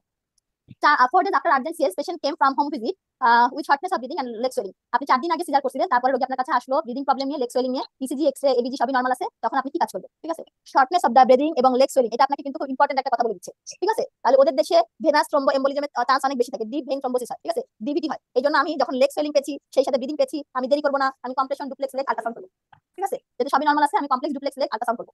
নেক্সট কন্ট্রাসেপশন, ঠিক আছে? Combined oral contraception started in normotensive patient, what advice to give? তাহলে আমি হচ্ছে ওসিপি যখন দিলাম, একটা কোনো হাইপারটেনশন নেই, নর্মোটেন্সি পেশেন্ট, তাকে আমি কি অ্যাডভাইস করব? তাহলে কি কাজ করব? সে এভরি ইয়ারে যে সে তার বিপিটা চেক করবে। Mechanism of Implanon. ইমপ্লাননের মেকানিজম কি? ইমপ্লাননের মেকানিজম হচ্ছে ওভুলেশন থেকে মোটামুটি আমাদের যত আছে কি বলে ওর নাম, কন্ট্রাসেপশন আছে, সবারই কাজ হচ্ছে ইমপ্লান্টেশনটাকে ওভুলেশনটাকে ইনহিবিট করা। ইমপ্লান্টেশন যারা না হয় সেটা একটা টার্গেট। তাহলে ইমপ্লান্ট কি? ইমপ্লান্ট হচ্ছে আমরা সাবকিউটেনিয়াসলি নন ডমিনেন্ট আর্মে ইনসার্ট করি, ঠিক আছে? আমরা এলবো জয়েন্ট, এলবো থেকে আমরা মোটামুটি এরকম পাঁচ আঙ্গুল করে যে আমরা নন ডমিনেন্ট যে আর্ম সেখানে যে আমরা ইনসার্ট করে আসি খুব ছোট্ট একটা হিসাবে। আগে জেডেল নামে পাওয়া যেত, নরপ্লান্ট নামে পাওয়া যেত, এখন ইমপ্লান্ট নামে পাওয়া যায় অথবা ইমপ্লান্ট নামে পাওয়া যায়, ঠিক আছে? তাহলে এদের সবার কাজ কি? ওভুলেশনটাকে সাপ্রেস করা আর সার্ভাইকাল মিউকাসকে ঠিক করা। After how many days of ovulation implantation ochre?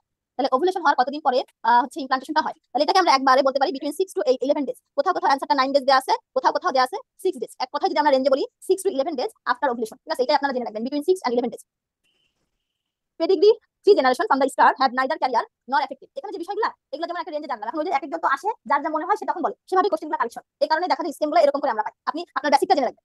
Pedigree 3 generation from the start have neither career নর এফেক্টেড পারসন। পেডিগ্রি 3 জেনারেশনে, থার্ড জেনারেশন, প্রথম জেনারেশন শেষ, তারপরে জেনারেশনে গেছে। আমি থার্ড জেনারেশনে যে আমি কি পাচ্ছি দেখতেছি যে কোনো ক্যারিয়ার নেই, কোনো এফেক্টেড পারসন নাই। কিন্তু ফোর্থ জেনারেশনে যে আমরা দেখতে পাচ্ছি দুইটা ফিমেল এবং একটা মেল এফেক্টেড হয়েছে এবং তার মধ্যে একটা মেল আনএফেক্টেড আছে। তাহলে দুইটা ফিমেল আমরা কি পাচ্ছি? দুইটা ফিমেল একটা মেল, এরা হচ্ছে এফেক্টেড, এরা এফেক্টেড, কিন্তু একটা মেল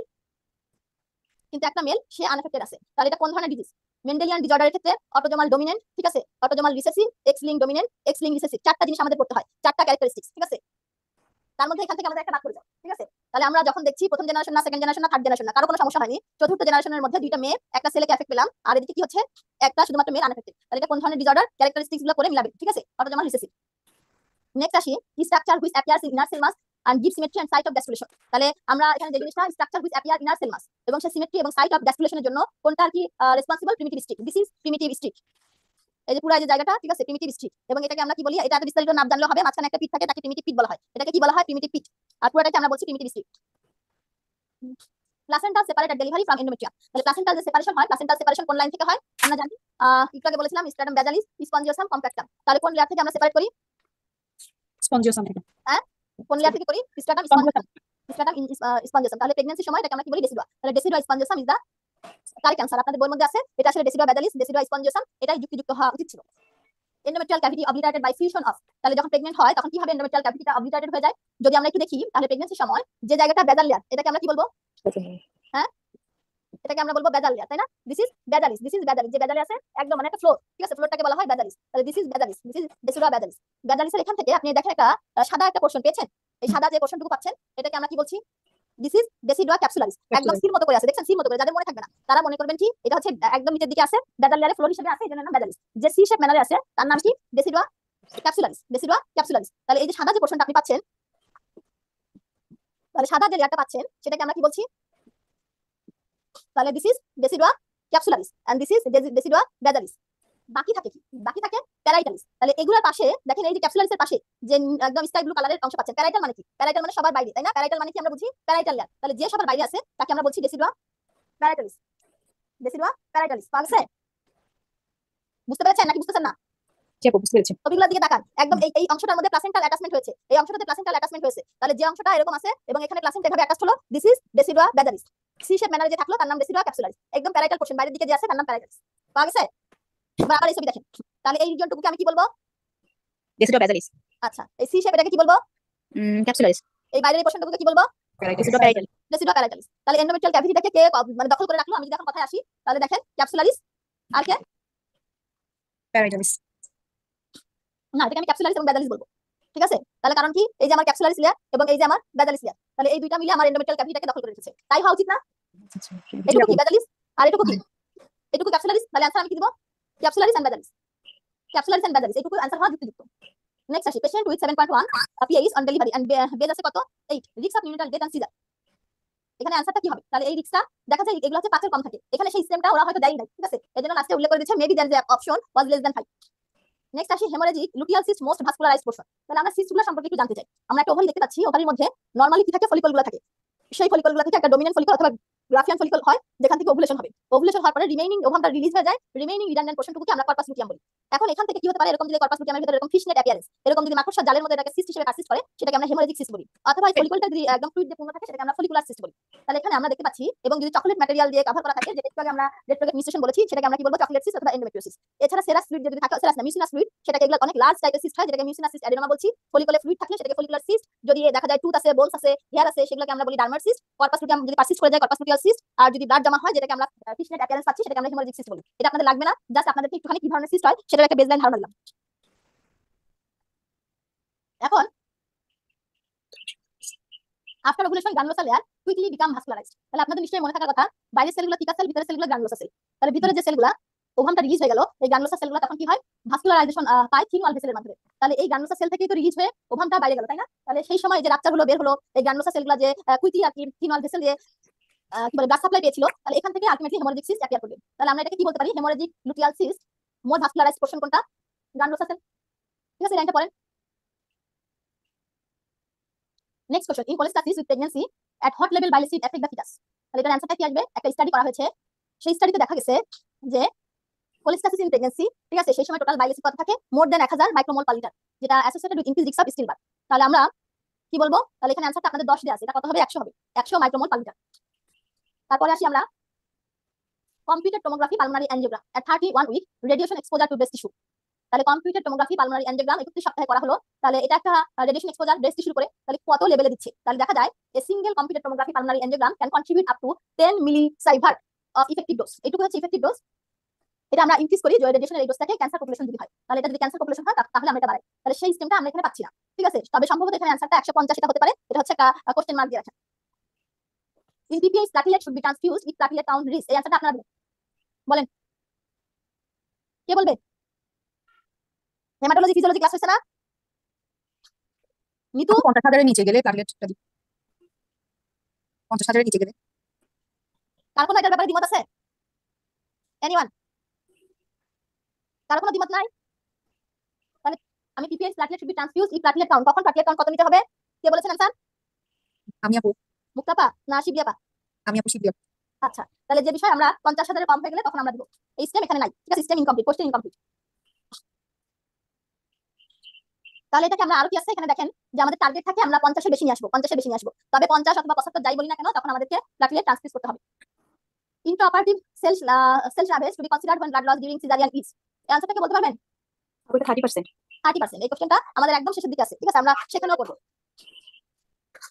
তাহলে এটা কি বলছে, এটা effective tool for the management of intraoperative blood loss. তাহলে আমরা কখন করি, যখন অপারেশন হচ্ছে, অপারেশনের সময় ইন্ট্রাঅপারেটিভ ব্লাড লস যদি হয়, বিশেষ করে সিজারের সময়, তখন আমরা সেল সার্ভেস ইউজ করি।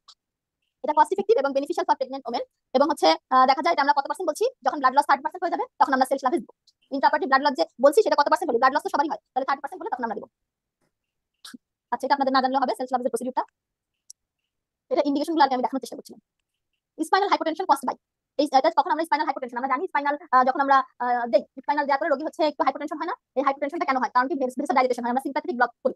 সিম্প্যাথেটিক ব্লক করার কারণে তখন কি হয়, আর্টারি এবং ভেইন দুইটাই ভেসোডাইলেশন হয়, এজন্য হচ্ছে স্পাইনাল হাইপোটেনশন হয়। অ্যানসার সিস্টেমটা লিখে রাখেন। তাহলে দেখেন, spinal hypertension is caused by arterial and venous vasodilation resulting from the sympathetic block along with a paradoxical activation of the cardioinhibitory receptor. Next আসি treatment of group B streptococcus in liver. কি দিয়ে আমরা treatment করি, benzyl penicillin দিয়ে। সিফিলিসের ক্ষেত্রে আমরা কি করি, সিফিলিসেও আমরা বেনজাইল পেনিসিলিন দিই, ঠিক আছে। Single injection of long acting benzathine penicillin G can cure early stage of syphilis. Next আসি painless vulval lesion of lymph node enlargement. একটা যদি পেইনলেস ভালভাল লেশন হয়, একদম এরকম টাইপের দেখা যাচ্ছে না, তাহলে সিফিলিস যদি হয়, আমরা সিফিলিসের ক্ষেত্রে জানি তাহলে একটা পেইনলেস আলসার হয়, তাই না? পেইনলেস সিঙ্গেল একটা আলসার হবে যেটা রাউন্ড অথবা ওভাল শেপ। তাহলে এই যে প্রাইমারি লেশন, এটা কি দিয়ে হয়, এটা হয় ট্রেপোনেমা পেরিডাম দিয়ে, এটা হয় ট্রেপোনেমা পেরিডাম দিয়ে। তাহলে painless vulval lesion and lymph node enlargement কি দিয়ে হচ্ছে, ট্রেপোনেমা পেরিডাম দিয়ে। সিটি যেতে ট্যাকিকার্ডিয়া এবং কোরিও অ্যামনিওনাইটিস, তার মানে রোগী হচ্ছে কি প্রমের দিকে, রোগী পানি ভাঙা নিয়ে আসলো, আপনি বুঝলেন যে কোরিও অ্যামনিওনাইটিস হচ্ছে, সিটি করে দেখলেন ট্যাকিকার্ডিয়া হচ্ছে, তাহলে আপনার কাজ কি, আমি সিজারিয়ান সেকশন করব, অ্যান্টিবায়োটিক দিব। সিস্টেমটা লিখে রাখেন। ফিশিক লিভ ইন ফিমেল স্টেরিলাইজেশন, দেখেন ফিমেল স্টেরিলাইজেশন কথাটা মনে হয় আপনাদের বইয়ের মধ্যে কমপ্লিট না, কমপ্লিট না আপু, সেক for female solution made up.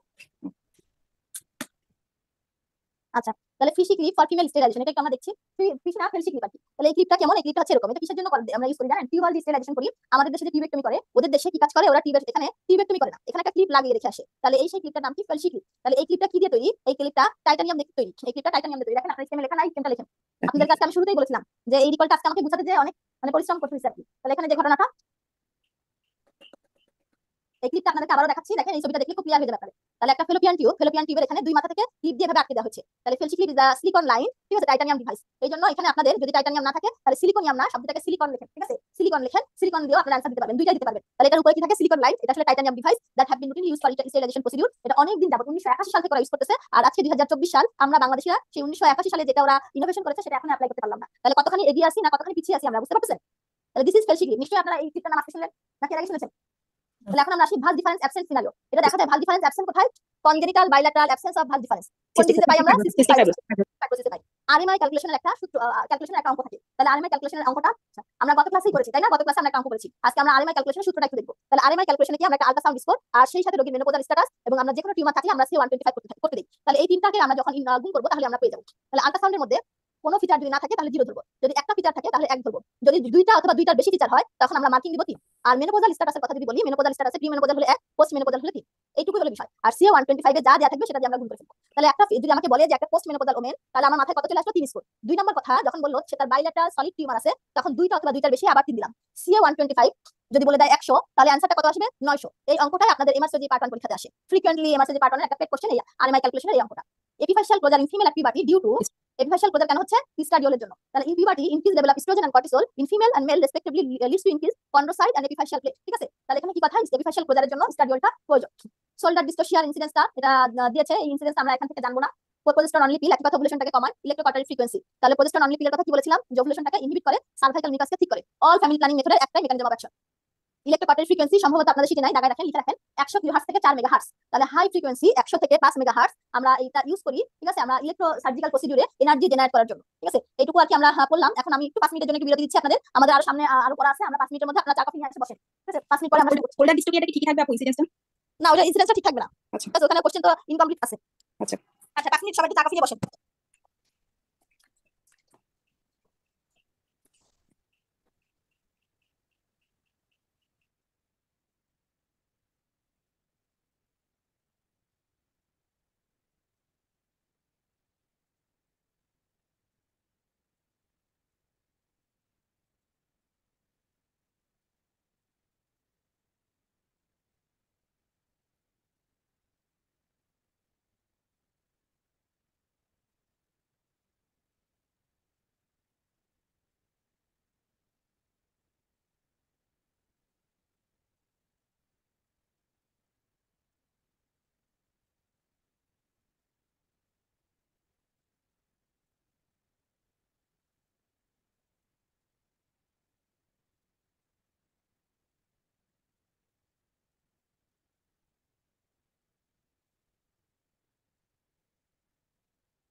তাহলে আমরা যে বিষয়টুকু নিয়ে আলোচনা করছিলাম, আমরা ইলেকট্রোসার্জারি ফ্রিকোয়েন্সি। ইলেকট্রোসার্জারি মানে কি? আমরা বিভিন্ন অপারেশনের ক্ষেত্রে ডায়াথার্মি ইউজ করি, তাই না? মনোপোলার ডায়াথার্মি, বাইপোলার ডায়াথার্মি। তো ইউজুয়ালি যে বিষয়টা ইলেকট্রিক যে কারেন্ট সেটা যে আমরা তৈরি করছি, সেই হাই ফ্রিকোয়েন্সি ক্ষেত্রে সেটার পরিমাণটা কত? তাহলে 100 কিলোহার্টজ থেকে 5 মেগাহার্টজ। শোনা যাচ্ছে আমার কথা?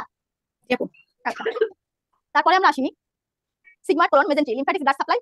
এখান থেকে একটা কোশ্চেন এসেছিল। তাহলে আমরা যদি বলি নিচের এই পোরশনটুকু সিকাম, যেটুকু অ্যাসেন্ড করছে দিস ইজ অ্যাসেন্ডিং কোলন, যারা ট্রান্সভার্সলি আছে দিস ইজ ট্রান্সভার্স কোলন, যে ডিসেন্ড করছে তার নাম ডিসেন্ডিং কোলন। এই পোরশনটুকুর নাম কি? সিগমার কোলন। তাহলে আর্টারি সাপ্লাই কি হবে? সিগমার কোলনের আর্টারি সাপ্লাই সিগমার আর্টারিস। আপনারা জানেন অ্যাবডোমিনাল যে আউটা, সেখান থেকে আমরা পেয়ে যাই কি? সুপিরিয়র এবং ইনফিরিয়র মেজেন্ট্রিক আর্টারি। তাহলে এরা যে পোরশনটুকু হিসেবে সাপ্লাই দেয় অ্যাপেন্ডিক্স এবং এই পোরশনে ইলিওকোলিক আর্টারি হিসেবে।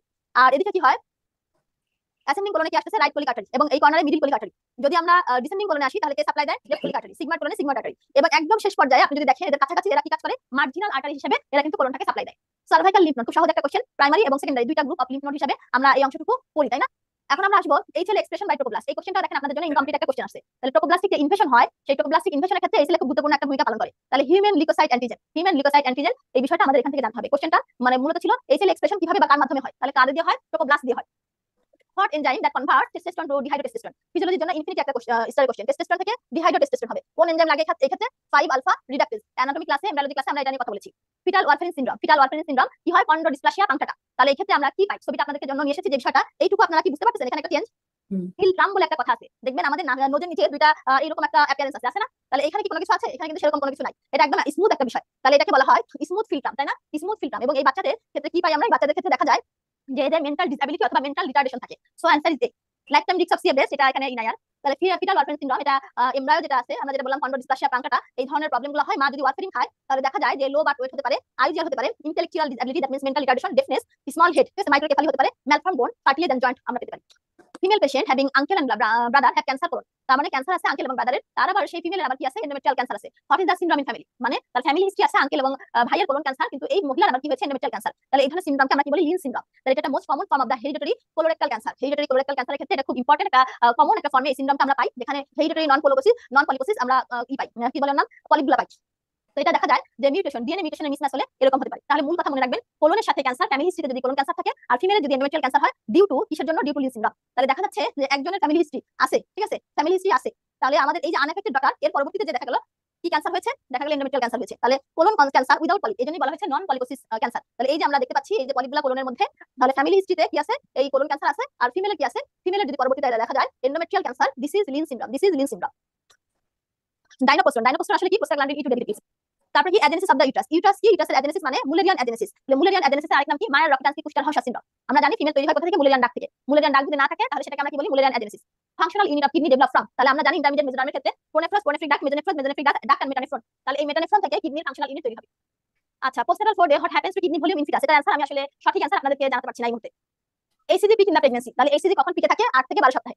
Feature of imminent preeclampsia that you will assess, একদিন আপা মনে হয় এই কোশ্চেনটা জানতে চেয়েছিলেন, তাই না? তাই না? তাহলে আমরা ইমিনেন্ট প্রিএক্লাম্পসিয়া কিভাবে বুঝবো? ফিচারগুলো কি কি? আমরা প্রিএক্লাম্পসিয়া কাকে বলছি? আপু হচ্ছে 140/90 বেশি হবে মর্তিনিকল 140/90 ক্লাস প্রোটিনুরিয়া।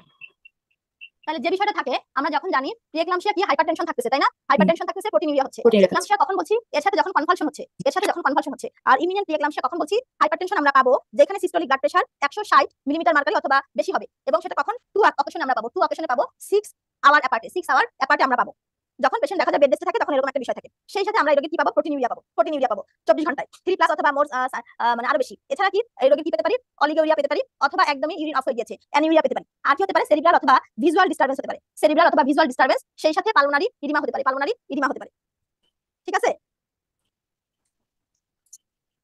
তাহলে এখানে আমরা যেটা বলতেছি যে প্রিএক্লাম্পসিয়া এটা কি? মানে ইমিনেন্ট প্রিএক্লাম্পসিয়া হচ্ছে প্রিএক্লাম্পসিয়ারই একটা সিভিয়ার ফর্ম। তাহলে সিভিয়ার প্রিএক্লাম্পসিয়া উইথ প্রোড্রোমাল সিম্পটম, কিছু সিম্পটম যেটাকে আমরা বলি প্রোড্রোমাল সিম্পটম, এই সিম্পটমগুলো খুব গুরুত্বপূর্ণ, এটাকে বলা হয় ইমিনেন্ট এক্লাম্পসিয়া। তাহলে প্রোড্রোমাল সিম্পটমের মধ্যে কি? প্রোড্রোমাল সিম্পটমগুলো লিখতে পারেন: headache, epigastric pain, nausea, vomiting, blurring of vision, this are the prodromal symptom, ঠিক আছে? এগুলাই হচ্ছে প্রোড্রোমাল সিম্পটম। তাহলে আমরা যদি আবারও আসি, headache, epigastric pain, nausea, vomiting, blurring of the vision. তাহলে এখানে কি হবে? অ্যানসার এই দুটো আছে, দেখেন। ইমিনেন্ট প্রিএক্লাম্পসিয়া আমি যদি অ্যাক্সেস করতে যাই তাহলে আমি কি পাচ্ছি? হেডেক পাচ্ছি, তাহলে হেডেক, এপিগ্যাস্ট্রিক পেইন অথবা টেন্ডারনেস, সেই সাথে nausea, vomiting, blurring of the vision. কলোস্ট্রামে কোন ইমিউনোগ্লোবিন যায়? কলোস্ট্রামে ইমিউনোগ্লোবিন এ যায়। ডরসাল নার্ভ অফ দ্য ক্লাইটোরিসে কে সাপ্লাই দেয়? Dorsal nerve of the clitoris is the branch of pudendal nerve. দেখেন সেটা আপনাদের বইয়ের মধ্যে লেখা নাই, লিখেন below inguinal ligament and medial to anterosuperior iliac spine কোন নার্ভটা থাকে, তাহলে আমরা যদি একটু দেখি, this is anterosuperior iliac spine and this is inguinal ligament. এখন কোন নার্ভটা থাকে, তাহলে আপনারা বলেন তো কোন নার্ভটা আছে, দেখা যাচ্ছে কোন নার্ভ আছে, যে দেখা ল্যাটারাল যাচ্ছে ফিমোরাল কিটোনিয়াস নার্ভ। আবারও দেখাচ্ছি lateral femoral cutaneous nerve, infinity star. পরীক্ষাতে যদি দিয়ে দেয় হঠাৎ করে অ্যারো মার্কিং ইন্ডিকেট করা যাবে? তাহলে দেখেন এই অ্যানসারটা এখানে এটা নাই, নিয়ে এখানে নাই, লিখে নেন। আপু স্লাইডে একবার দেখাবো ছবিটা। আপু এটা না আরেকটা দেখো, হ্যাঁ এটা। এই ছবিটা তোলেন এবং এই সাথে এই ছবিটা তোলেন। আচ্ছা তারপরে পরে যাবো। জি আপু। আচ্ছা, নেক্সট একটা কোশ্চেন ছিল femoral triangle lateral to medial nerve relation. তাহলে আমরা ফিমোরাল ট্রায়াঙ্গেল এরকম একটা ট্রায়াঙ্গেল পাই, এদিকে সার্টোরিয়াস মাসল থাকে, এদিকে অ্যাডাক্টর মাসল থাকে, উপরে ইনগুইনাল লিগামেন্ট থাকে। তাহলে মাঝখানে যে ট্রায়াঙ্গেল টাইপের তৈরি হলো এটাকেই বলা হয় ফিমোরাল ট্রায়াঙ্গেল। তাহলে দিস ইজ ফিমোরাল ট্রায়াঙ্গেল। তাহলে বলতেছে এখানে নার্ভের রিলেশন। তাহলে আমরা যদি দেখি, তাহলে এখানে এন এ ভি আমরা মনে রাখি নার্ভ দিয়ে। তাহলে নার্ভ কোন নার্ভ, এই যে femoral nerve, femoral artery, femoral vein. সেই সাথে কি থাকে, এখানে একটা ফাঁকা জায়গা থাকে যেটাকে বলা হয় ফিমোরাল ক্যানাল। এই ফিমোরাল ক্যানালের কন্টেন্ট কি, only লিম্ফ্যাটিক্স and loose areolar tissue. কি বলা হয়, লিম্ফ নোড অফ রোজেনমুলার। তাহলে ফিমোরাল ক্যানালে কি থাকে, লিম্ফ নোড অফ রোজেনমুলার। তাহলে আমরা যদি এরকম করে একটু দেখি, একান্ত যদি মনে না থাকে, এননাভাল মনে রাখতে পারেন, এন এ ভি ই এল। তাহলে কি থাকবে, ফিমোরাল নার্ভ থাকবে, তারপরে ফিমোরাল আর্টারি থাকবে, তারপরে ফিমোরাল ভেইন থাকবে, তারপরে একটা এমটি স্পেস থাকবে। এই স্পেসে lymph node and lymphatics and loose areolar tissue থাকে। এর নাম কি, lymph node of Rosenmuller, lymph node of Rosenmuller. Okay, clear? কারো কোনো অসুবিধা আছে কিনা, বুঝতে কঠিন মনে হচ্ছে? না আপু। তাহলে আমাদের relation of the femoral triangle lateral to medial nerve relation পারবেন? জি relation of kidney hilum anterior to posterior. তাহলে এটা আপনাদের আরেকটা কোশ্চেন ছিল, আমরা কিডনির হাইলাম এই জায়গাটুকুকে কি বলি, কিডনির হাইলাম বলি বা হাইলাস বলি। তাহলে ফ্রম অ্যান্টেরিয়র টু পোস্টেরিয়র আমরা যদি দেখি, প্রথমে কি আছে, সবার আগে ভেইন, তারপরে কি আছে আর্টারি, তারপরে কি আছে, তারপরে এই যে পেলভিস, রেনাল পেলভিসের পোর্শনটুকু। ওকে, তাহলে প্রথমে ভেইন, ঠিক আছে, প্রথমে এক নম্বরে ভেইন আমরা দেখতে পাচ্ছি, প্রথমে ভেইন, তারপরে আর্টারি, তারপরে কি আছে, তারপরে রেনাল পেলভিস আছে, তারপরে রেনাল পেলভিস। এই জিনিসটাই আপনাদের এখানে জানতে চেয়েছে। আপনাদের এখানে এই জিনিসগুলো দেখেন, নাই অ্যানসারে নাই লিখে রাখেন অথবা ছবি তুলে রাখেন। এরপর আরেকটা কথা বলেছে, CGAT, what will be complementary strand. তাহলে এটার অ্যানসার যদি আসি, to find the complementary strand for a given DNA molecule, আমরা কি করতে পারি, ইউজ করতে পারি বেস পেয়ারিং রুলস। তার মানে adenine, thymine, cytosine, guanine, adenine, thymine, cytosine, guanine, ATCG। আবারও আসি, কমপ্লিমেন্টারি স্ট্যান্ড যখন বলবে তখন আপনি বুঝবেন ডিএনএ মলিকুলের কথা বলছে। তাহলে adenine, thymine, cytosine and guanine. আচ্ছা, এই কোশ্চেনগুলো আসলে ক্লিয়ার না। 84 + 85, 63 + 64 এগুলো আসলে ইনকমপ্লিট একটা কোশ্চেন, ঠিক আছে। আমরা এখানে ওয়ান মোর কোশ্চেন আবার ডিসচার্জ, আমার ধারণা ভাজানাল ডিসচার্জ থেকে কোশ্চেন ছিল। সেই ক্ষেত্রে ট্রাইকোমোনাস ভ্যাজানালিস, ক্যান্ডিডা অ্যালবিকান্স, ব্যাকটেরিয়াল ভ্যাজানালিস, ভ্যাজানোসিস, এই কটা জিনিস আপনারা পড়ে ফেলবেন মাইক্রোবায়োলজি থেকে। মুলেরিয়ান ইনহিবিটরি ফ্যাক্টর কোথা থেকে আসে, আমরা যদি একটু দেখি, মুলেরিয়ান ইনহিবিটরি ফ্যাক্টর আরেক নাম AMH বা অ্যান্টি মুলেরিয়ান হরমোন, যেটা খুব ইম্পর্টেন্ট রোল প্লে করে for sexual differentiation, either male or female কি তৈরি হবে। তাহলে Sertoli cell of the fetus, male ফিটাসের সার্কুলি সেল থেকে আমরা জানি টেস্টিসের দুই ধরনের সেল থাকে, একটা সার্কুলি সেল, একটা লেডিক সেল। এই সার্কুলি সেল থেকে কি তৈরি হয়, AMH অথবা একই নাম Mullerian inhibitory factor. Pseudomonas appear করে কোন মিডিয়াতে, ম্যাকেনকস আগার মিডিয়া। ফিমেলের Rh negative population in the UK, এটাকে ইনসিডেন্সের অঙ্ক বলছি, ইনসিডেন্সটা খুঁজে আপনারা নেবেন। টার্নার সিনড্রোমের ফিচারগুলো আমরা জানবো, ঠিক আছে, টার্নার সিনড্রোমের ফিচারগুলো আমাদের জানতে হবে। ডিএনএ অ্যামপ্লিফিকেশন আমরা কিভাবে করি, ডিএনএ অ্যামপ্লিফিকেশন করা হয় পিসিআর এর মাধ্যমে। আপনারা দেখতে পাচ্ছেন একদম ডিএনএ কে মাইক্রো সেগমেন্টে ভাগ করে ডিএনএ এর এই পোর্শনটুকুকে বের করে নিয়ে আসা হয় কিভাবে, পলিমারেজ চেইন রিঅ্যাকশনের মাধ্যমে। Next question, enzyme is cellular organelle with external membrane and internal membrane with fold. তাহলে external membrane with internal membrane আছে, এটা কিসে আছে বলেন তো, সেলুলার অর্গানালি এর সাথে অ্যাটাচড। কোন অর্গানালির ক্ষেত্রে পাওয়া যায় এটা, অ্যানসার ইজ মাইটোকন্ড্রিয়া। এটা ক্লাস 9 10 এ পড়া, ঠিক আছে। আচ্ছা, সরি অ্যানসারটা আমি ভুল বললাম, ঠিক আছে, অ্যানসারটা আমি ভুল বললাম, ভুল বলেছি না ঠিক বলেছি। অ্যানসারটা কি হবে, অ্যানসার? কেউ তো অনলাইনে আছেন, শুনতে পাচ্ছেন না? আচ্ছা আপু। কি আপু হবে রাফ কি? Endoplasmic reticulum. তাহলে অ্যানসারটা আসবে রাফ এন্ডোপ্লাজমিক রেটিকুলাম। গ্রাভিডা একটা পেশেন্ট, সে হলো সেকেন্ড গ্রাভিডা, 12 সপ্তাহে আপনার কাছে আসলো, ডিপ ভেইন থ্রম্বোসিসের আগের প্রিভিয়াস প্রেগন্যান্সিতে তার একটা হিস্ট্রি ছিল। তাহলে আপনাকে এসে বললো যে আপনি দেখলেন যে তার হচ্ছে 12 সপ্তাহের প্রেগন্যান্সি, সেকেন্ড গ্রাভিডা নিয়ে আসলো, তার মধ্যে আপনি আবার দেখতে পাচ্ছেন সেই হিস্ট্রি দিচ্ছে এসে, ব্যাড অবস্টেটিক হিস্ট্রি, যে আমার ডিপ ভেইন থ্রম্বোসিস ছিল। তাহলে আপনার কাজ কি, সাথে সাথে রিস্ক ফ্রি হয়ে যাওয়া, লো মলিকুলার ওয়েট হেপারিন আপনি শুরু করে দিবেন। ড্রাগ প্রসেস প্লাসেন্টা দিয়ে ড্রাগ ইজিলি ক্রস করে ডিউ টু লিকোফিলি। তাহলে এই স্টেপটা লিখে ফেলেন। তাহলে আমরা দেখতে পাচ্ছি যখন আমি জানবো একটা পেশেন্টের থ্রম্বোফিলিয়া অথবা প্রিভিয়াস ভেনাস থ্রম্বোএমবোলিজম হিস্ট্রি আছে, আমি ওয়েট না করে কি কাজ করব, লো মলিকুলার ওয়েট হেপারিন শুরু করে দিব। এই প্রোফাইলেক্সিস আমার জন্য ম্যান্ডেটরি। নেক্সট আসি একটা পেশেন্ট যার একটা মিসক্যারেজের হিস্ট্রি আছে, একটা স্টিল বাথ হিস্ট্রি আছে, এখন সে 36 সপ্তাহের প্রেগন্যান্সি, তার টুইন প্রেগন্যান্সি। তাহলে আপনি how will you write her obstetric history. তাহলে এখানে কি একবার বলছে সে এখন প্রেগন্যান্ট, প্রেগন্যান্সি কথা বলেন বলছেন যে তাহলে কিভাবে লিখবেন অবস্টেটিক্যাল হিস্ট্রি? আপু 2 - 1 + 1 হবে। তাহলে আমার কি আসবে, 2 - 1 + 1 - 1 + 1, তাই না? 2 - 1 আমরা একটাই ধরবো তাই না আপু? হ্যাঁ হ্যাঁ, টুইন তো আমরা একটাই তিনটা আমার মধ্যে একটা হবে, ঠিক আছে। তাহলে অ্যানসার কি হবে, 2 - 1 + 1। গ্রাভিডা 2 18 উইক প্রেগন্যান্সি, এই সময় তার ক্যাপিউল হয়েছে অ্যারাউন্ড দ্য আমবিলিকাস, যেটা ইচি এবং all over the abdomen. Hot she also have same in previous pregnancy. তাহলে এটাকে আমরা কি বলি, এরকম আমবিলিকাসের চারপাশে যদি এরকম র‍্যাশ হতে থাকে, এটা আগেও হয়েছিল, এটার একটা সুন্দর নাম আছে, এই নামটা কি, কি নাম? স্ট্রায়া। না স্ট্রায়া না, কি নাম?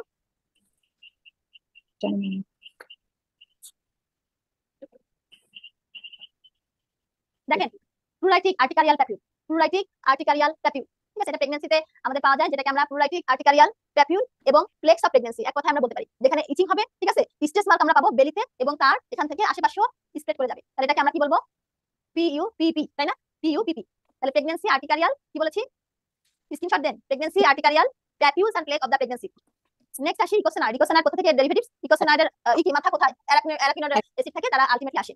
Inflammatory hormone not affected by NSAID, এটার অ্যানসার আমি শিওর না, ঠিক আছে। T lymphocyte, what percentage of lymphocyte? তাহলে টি লিম্ফোসাইট কত percent? 80 to 90%।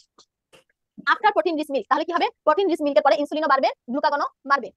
Uterus is insensitive to pain, still to abolish the uterine pain for dermatome, ঠিক আছে। তাহলে কি ডেলিভারির সময়, তাই না, আমাদের কি ঘটনা ঘটে? তাহলে এই যে ইউট্রাসের এখানে কোন ডার্মাটোম? T10 থেকে T12 লেখেন, HM9 দেখেন, T10 থেকে T12।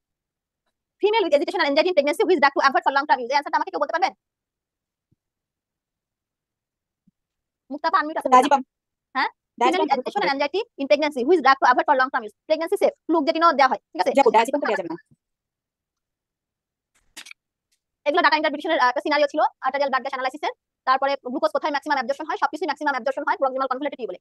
প্যারাথর্মোনের কিডনিতে অ্যাকশন কি? প্যারাথর্মোন কি কাজ করে? ক্যালসিয়াম বাড়াবে, ফসফেট কমাবে। ক্যালসিয়াম বাড়ায়, ফসফেট কমায়।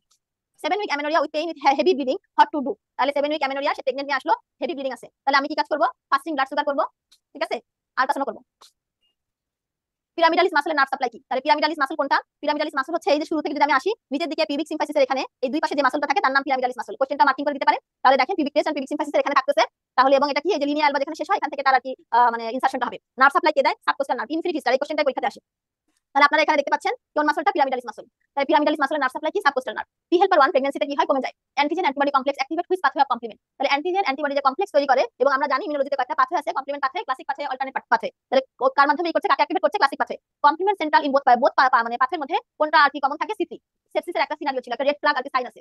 Next question, 6 centimetre functional cyst আছে ইয়ং পেশেন্টদের। তাহলে আমি কি কাজ করব? আমি যদি এরকম হয় তাহলে ফলো আপ করব, আল্ট্রাসাউন্ড করব, follow up and ultrasound.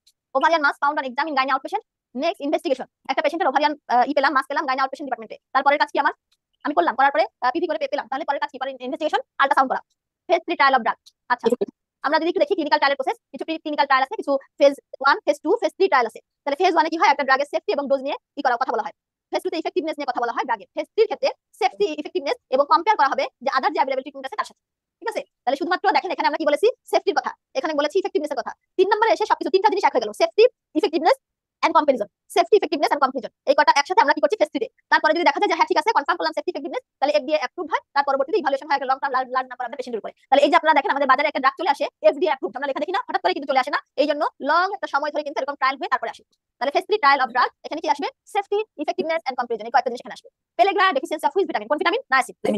Nerve supply the air of the area of femoral triangle. তাহলে femoral triangle, this is femoral triangle. এখানে আমরা দেখতে পাচ্ছি একটা নার্ভ আছে, this nerve is femoral branch of genitofemoral nerve, femoral branch of genitofemoral nerve. External iliac lymphadenectomy which nerve is injured. তাহলে দেখা যায় যে জিনিসটা আপনাদের লেখা নাই, লিখে নেন, genitofemoral nerve injury may occur in the patient, lymphadenectomy or extended lymphadenectomy including the common and external iliac lymph node. তাহলে কোনটা হয়? জেনিটোফিমোরাল নার্ভ ইনজুরি হতে পারে। Tumour that include cartilage cell and epithelial cell, দুইটা কথা, cartilage এবং epithelial দুই জায়গাতে যখন টিউমার হচ্ছে সেটাকে কি বলা হয়? কার্সিনোসার্কোমা, কার্সিনোসার্কোমা। Female had silicone based implant which was then removed, which cell would be numerous? I am not sure. Radiotherapy given for bone marrow tumor, which cell are less affected? তাহলে আমরা জানি আমাদের যখন রেডিওথেরাপি দেই দুইটা সেল হচ্ছে less affected হয়, একটা হচ্ছে নার্ভ সেল আর একটা কি? Muscle sell. তাহলে आंसर কি হবে? Neuronal.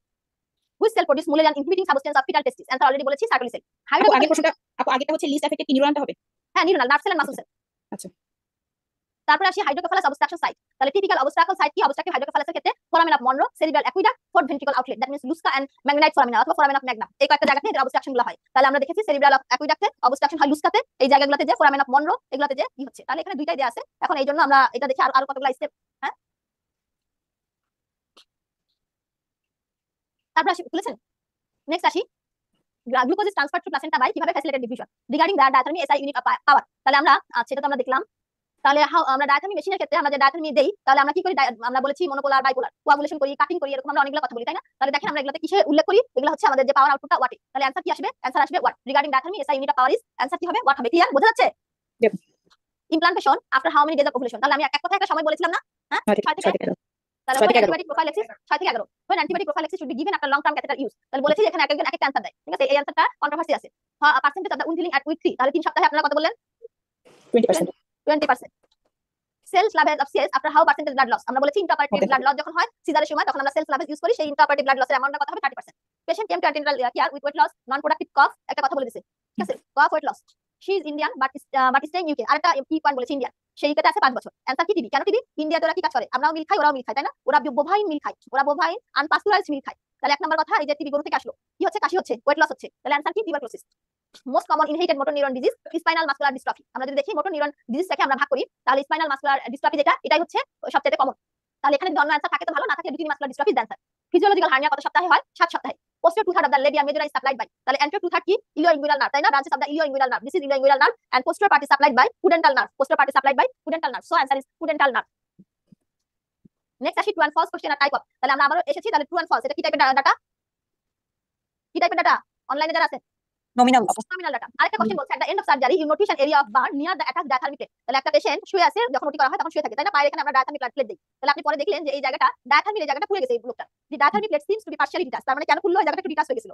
Which of the following would be the more likely etiology? তাহলে ডিউ টু প্লাগ, এই প্লাগটা যেহেতু ঠিকঠাক মতো লাগানো হয় নাই, ঠিকমতো আমরা সিকিউর করিনি, কারেন্টগুলো যেখানে ছিল, যে জায়গাটুকুতে গেছে সেই স্মলার, সেই জায়গাটাতে কনসেন্ট্রেশন হয়েছে, সেই স্মলার জায়গাতে কনসেন্ট্রেশন হয়েছে যেখানে সে অ্যাটাচ ছিল, যেটুকু জায়গা সে অ্যাটাচ ছিল সেইটুকু জায়গাতে আলটিমেটলি পুড়ে গেছে। এইগুলো অ্যান্সার।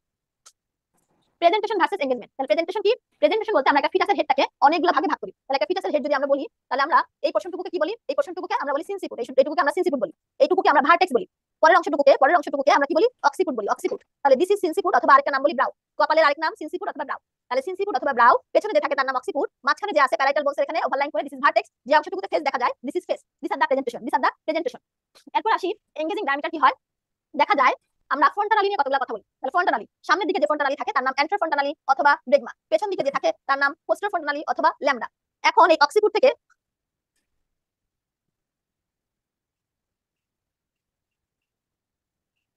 এখন আমি একজনকে যখন আঁকাচ্ছি, এটুকু হলো মেন্টাম, ঠিক আছে? ম্যান্ডিবলের আরেকটা মেন্টাম। তাহলে অক্সিপুট থেকে ফ্রন্টাল পর্যন্ত যদি দাগ দিই, তাহলে কি বলবো? অক্সিপুট ও ফ্রন্টাল ডায়ামিটার। অক্সিপুট থেকে একটু নিচে আসলে তার নাম সাব অক্সিপুট, সাব অক্সিপুট থেকে ফ্রন্টালে দাগ দিলে সাব অক্সিপুট ও ফ্রন্টাল ডায়ামিটার। এখন আসি মেন্টাম থেকে, দিস ইজ মেন্টাম থেকে ভার্টেক্স পর্যন্ত দাগ দিলে তার নাম বলবো মেন্টো ভার্টিক্যাল, তার নাম কি বলবো? Mentor vertical. সাব অক্সিপুট থেকে অ্যান্টেরোফ্রন্টালি অথবা ব্রেগমা পর্যন্ত দাগ দিলে তার নাম কি বলবো? Suboccipitobregmatic diameter. মূল কথা আপনাদেরকে যেটা বুঝাচ্ছি, তাহলে এই ডায়ামিটার হিসাবে সেটাকে আমরা কি বলি? কোন ডায়ামিটারে সে এনগেজ হয়েছে। This are the engagement and engaging diameter. তাহলে প্রেজেন্টেশন এক কথা, এনগেজিং ডায়ামিটার ভিন্ন কথা, সেই জিনিসটা এখানে জানতে চেয়েছে। Relaxation action of progesterone. প্রজেস্টেরনের কাজ কি? রিল্যাক্স করা। তাহলে প্রজেস্টেরনকে আমরা দেখেছি যে এন্ডোথেলিয়ামকে রিল্যাক্স করে, ঠিক আছে? বাদ বাকি যা কিছু আছে, তাহলে সে ডিরেক্টলি কি কাজ করে? Which not is block with progesterone receptor antagonist. Say directly relax করে দেয় স্মুথ মাসলকে এবং প্রজেস্টেরন রিসেপ্টর ইন্ডিপেন্ডেন্ট যে পোরশনটুকু আছে তাদেরকে। ওসাইট অরিজিনেটেড ফ্রম, এখানে ওসাইট না, ইউজুয়াল কথা মানে হচ্ছে জার্ম সেল দিলে ভালো হতো। তাহলে অল আর দা জার্ম সেল, এই যে ছোট ছোট পুতির মালার মতো দেখতে পাচ্ছেন, এই জার্ম সেলগুলো কোথা থেকে অ্যারাইজ হচ্ছে? এই ইয়ক স্যাক থেকে। তাহলে এই যে একটা বিশাল ইয়ক স্যাক, এই ইয়ক স্যাকের ভিতরে কি থাকে? জার্ম সেল থাকে। এই জার্ম সেল থেকে পরবর্তীতে উগোনিয়া তৈরি হয়। তাহলে অল উগোনিয়া অথবা ওসাইট বলি অথবা spermatogonia, all are arise from yolk sac. 24 women with LMP এত presented our unprotected sexual intercourse where she miss taking her pill started. তাহলে যখনই তার মনে পড়বে তখনই সে আরেকটা পিল খেয়ে নেবে। আচ্ছা, এই কোশ্চেনটা আবারও রিপিটেশন হয়ে গেছে, অলরেডি আমরা শেষের দিকে চলে আসছি। Which inflammatory mediator unaffected by NSAID? Anyone কেউ পারবেন? After injection of protein rich milk, এটা আমরা বলেছি। হুইচ নিওপ্লাজম আছে? প্যারানিউপ্লাস্টিক সিনড্রোম যে আছে, which neoplasm characteristically associated with paraneoplastic syndrome of সিয়ার, that means syndrome of inappropriate ADH hormone. তাহলে কোন ক্যান্সারটা প্যারানিউপ্লাস্টিকের সাথে রিলেটেড? Small cell carcinoma which is also associated with সিয়ার। Consider the following pedigree, autosomal recessive pedigree, একটা পিকচার দেয়া আছে। Incidence of transition of the leiomyoma to leiomyoma sarcoma খুবই কম incidence, 0.1%। After treatment of methotrexate দিলে অবশ্যই ফলিনিক অ্যাসিড দিতে হবে, দিস ইজ অল অ্যাবাউট 2000 ফেব্রুয়ারি 2020 আমরা রিকল শেষ করলাম। এখন কি আপনারা আরেকটা রিকল করবেন নাকি আজকের ক্লাস এখানে শেষ করব? হ্যাঁ, আপনাদের এনার্জি থাকলে আমার সমস্যা নেই। মনে হয় যে অলরেডি কয়টা বেজে গেছে? 9টা বাজতেছে। ঠিক আছে, 9টা বাজতেছে। যদি মনে হয় তাহলে আমরা আজকে এখানে শেষ করতে পারি, নেক্সট ক্লাসে আমরা ওই রিকলটা করব। ঠিক আছে, আজকে একটা মানে পচা রিকল আমরা মানে পড়লাম, যে রিকলে কোনো স্টেপ নাই, কোনো অ্যানসার নাই, কিছু নাই। তো যাই হোক, আমরা আজকে এই রিকলটা মনে হয় শেষ করতে পেরেছি। তো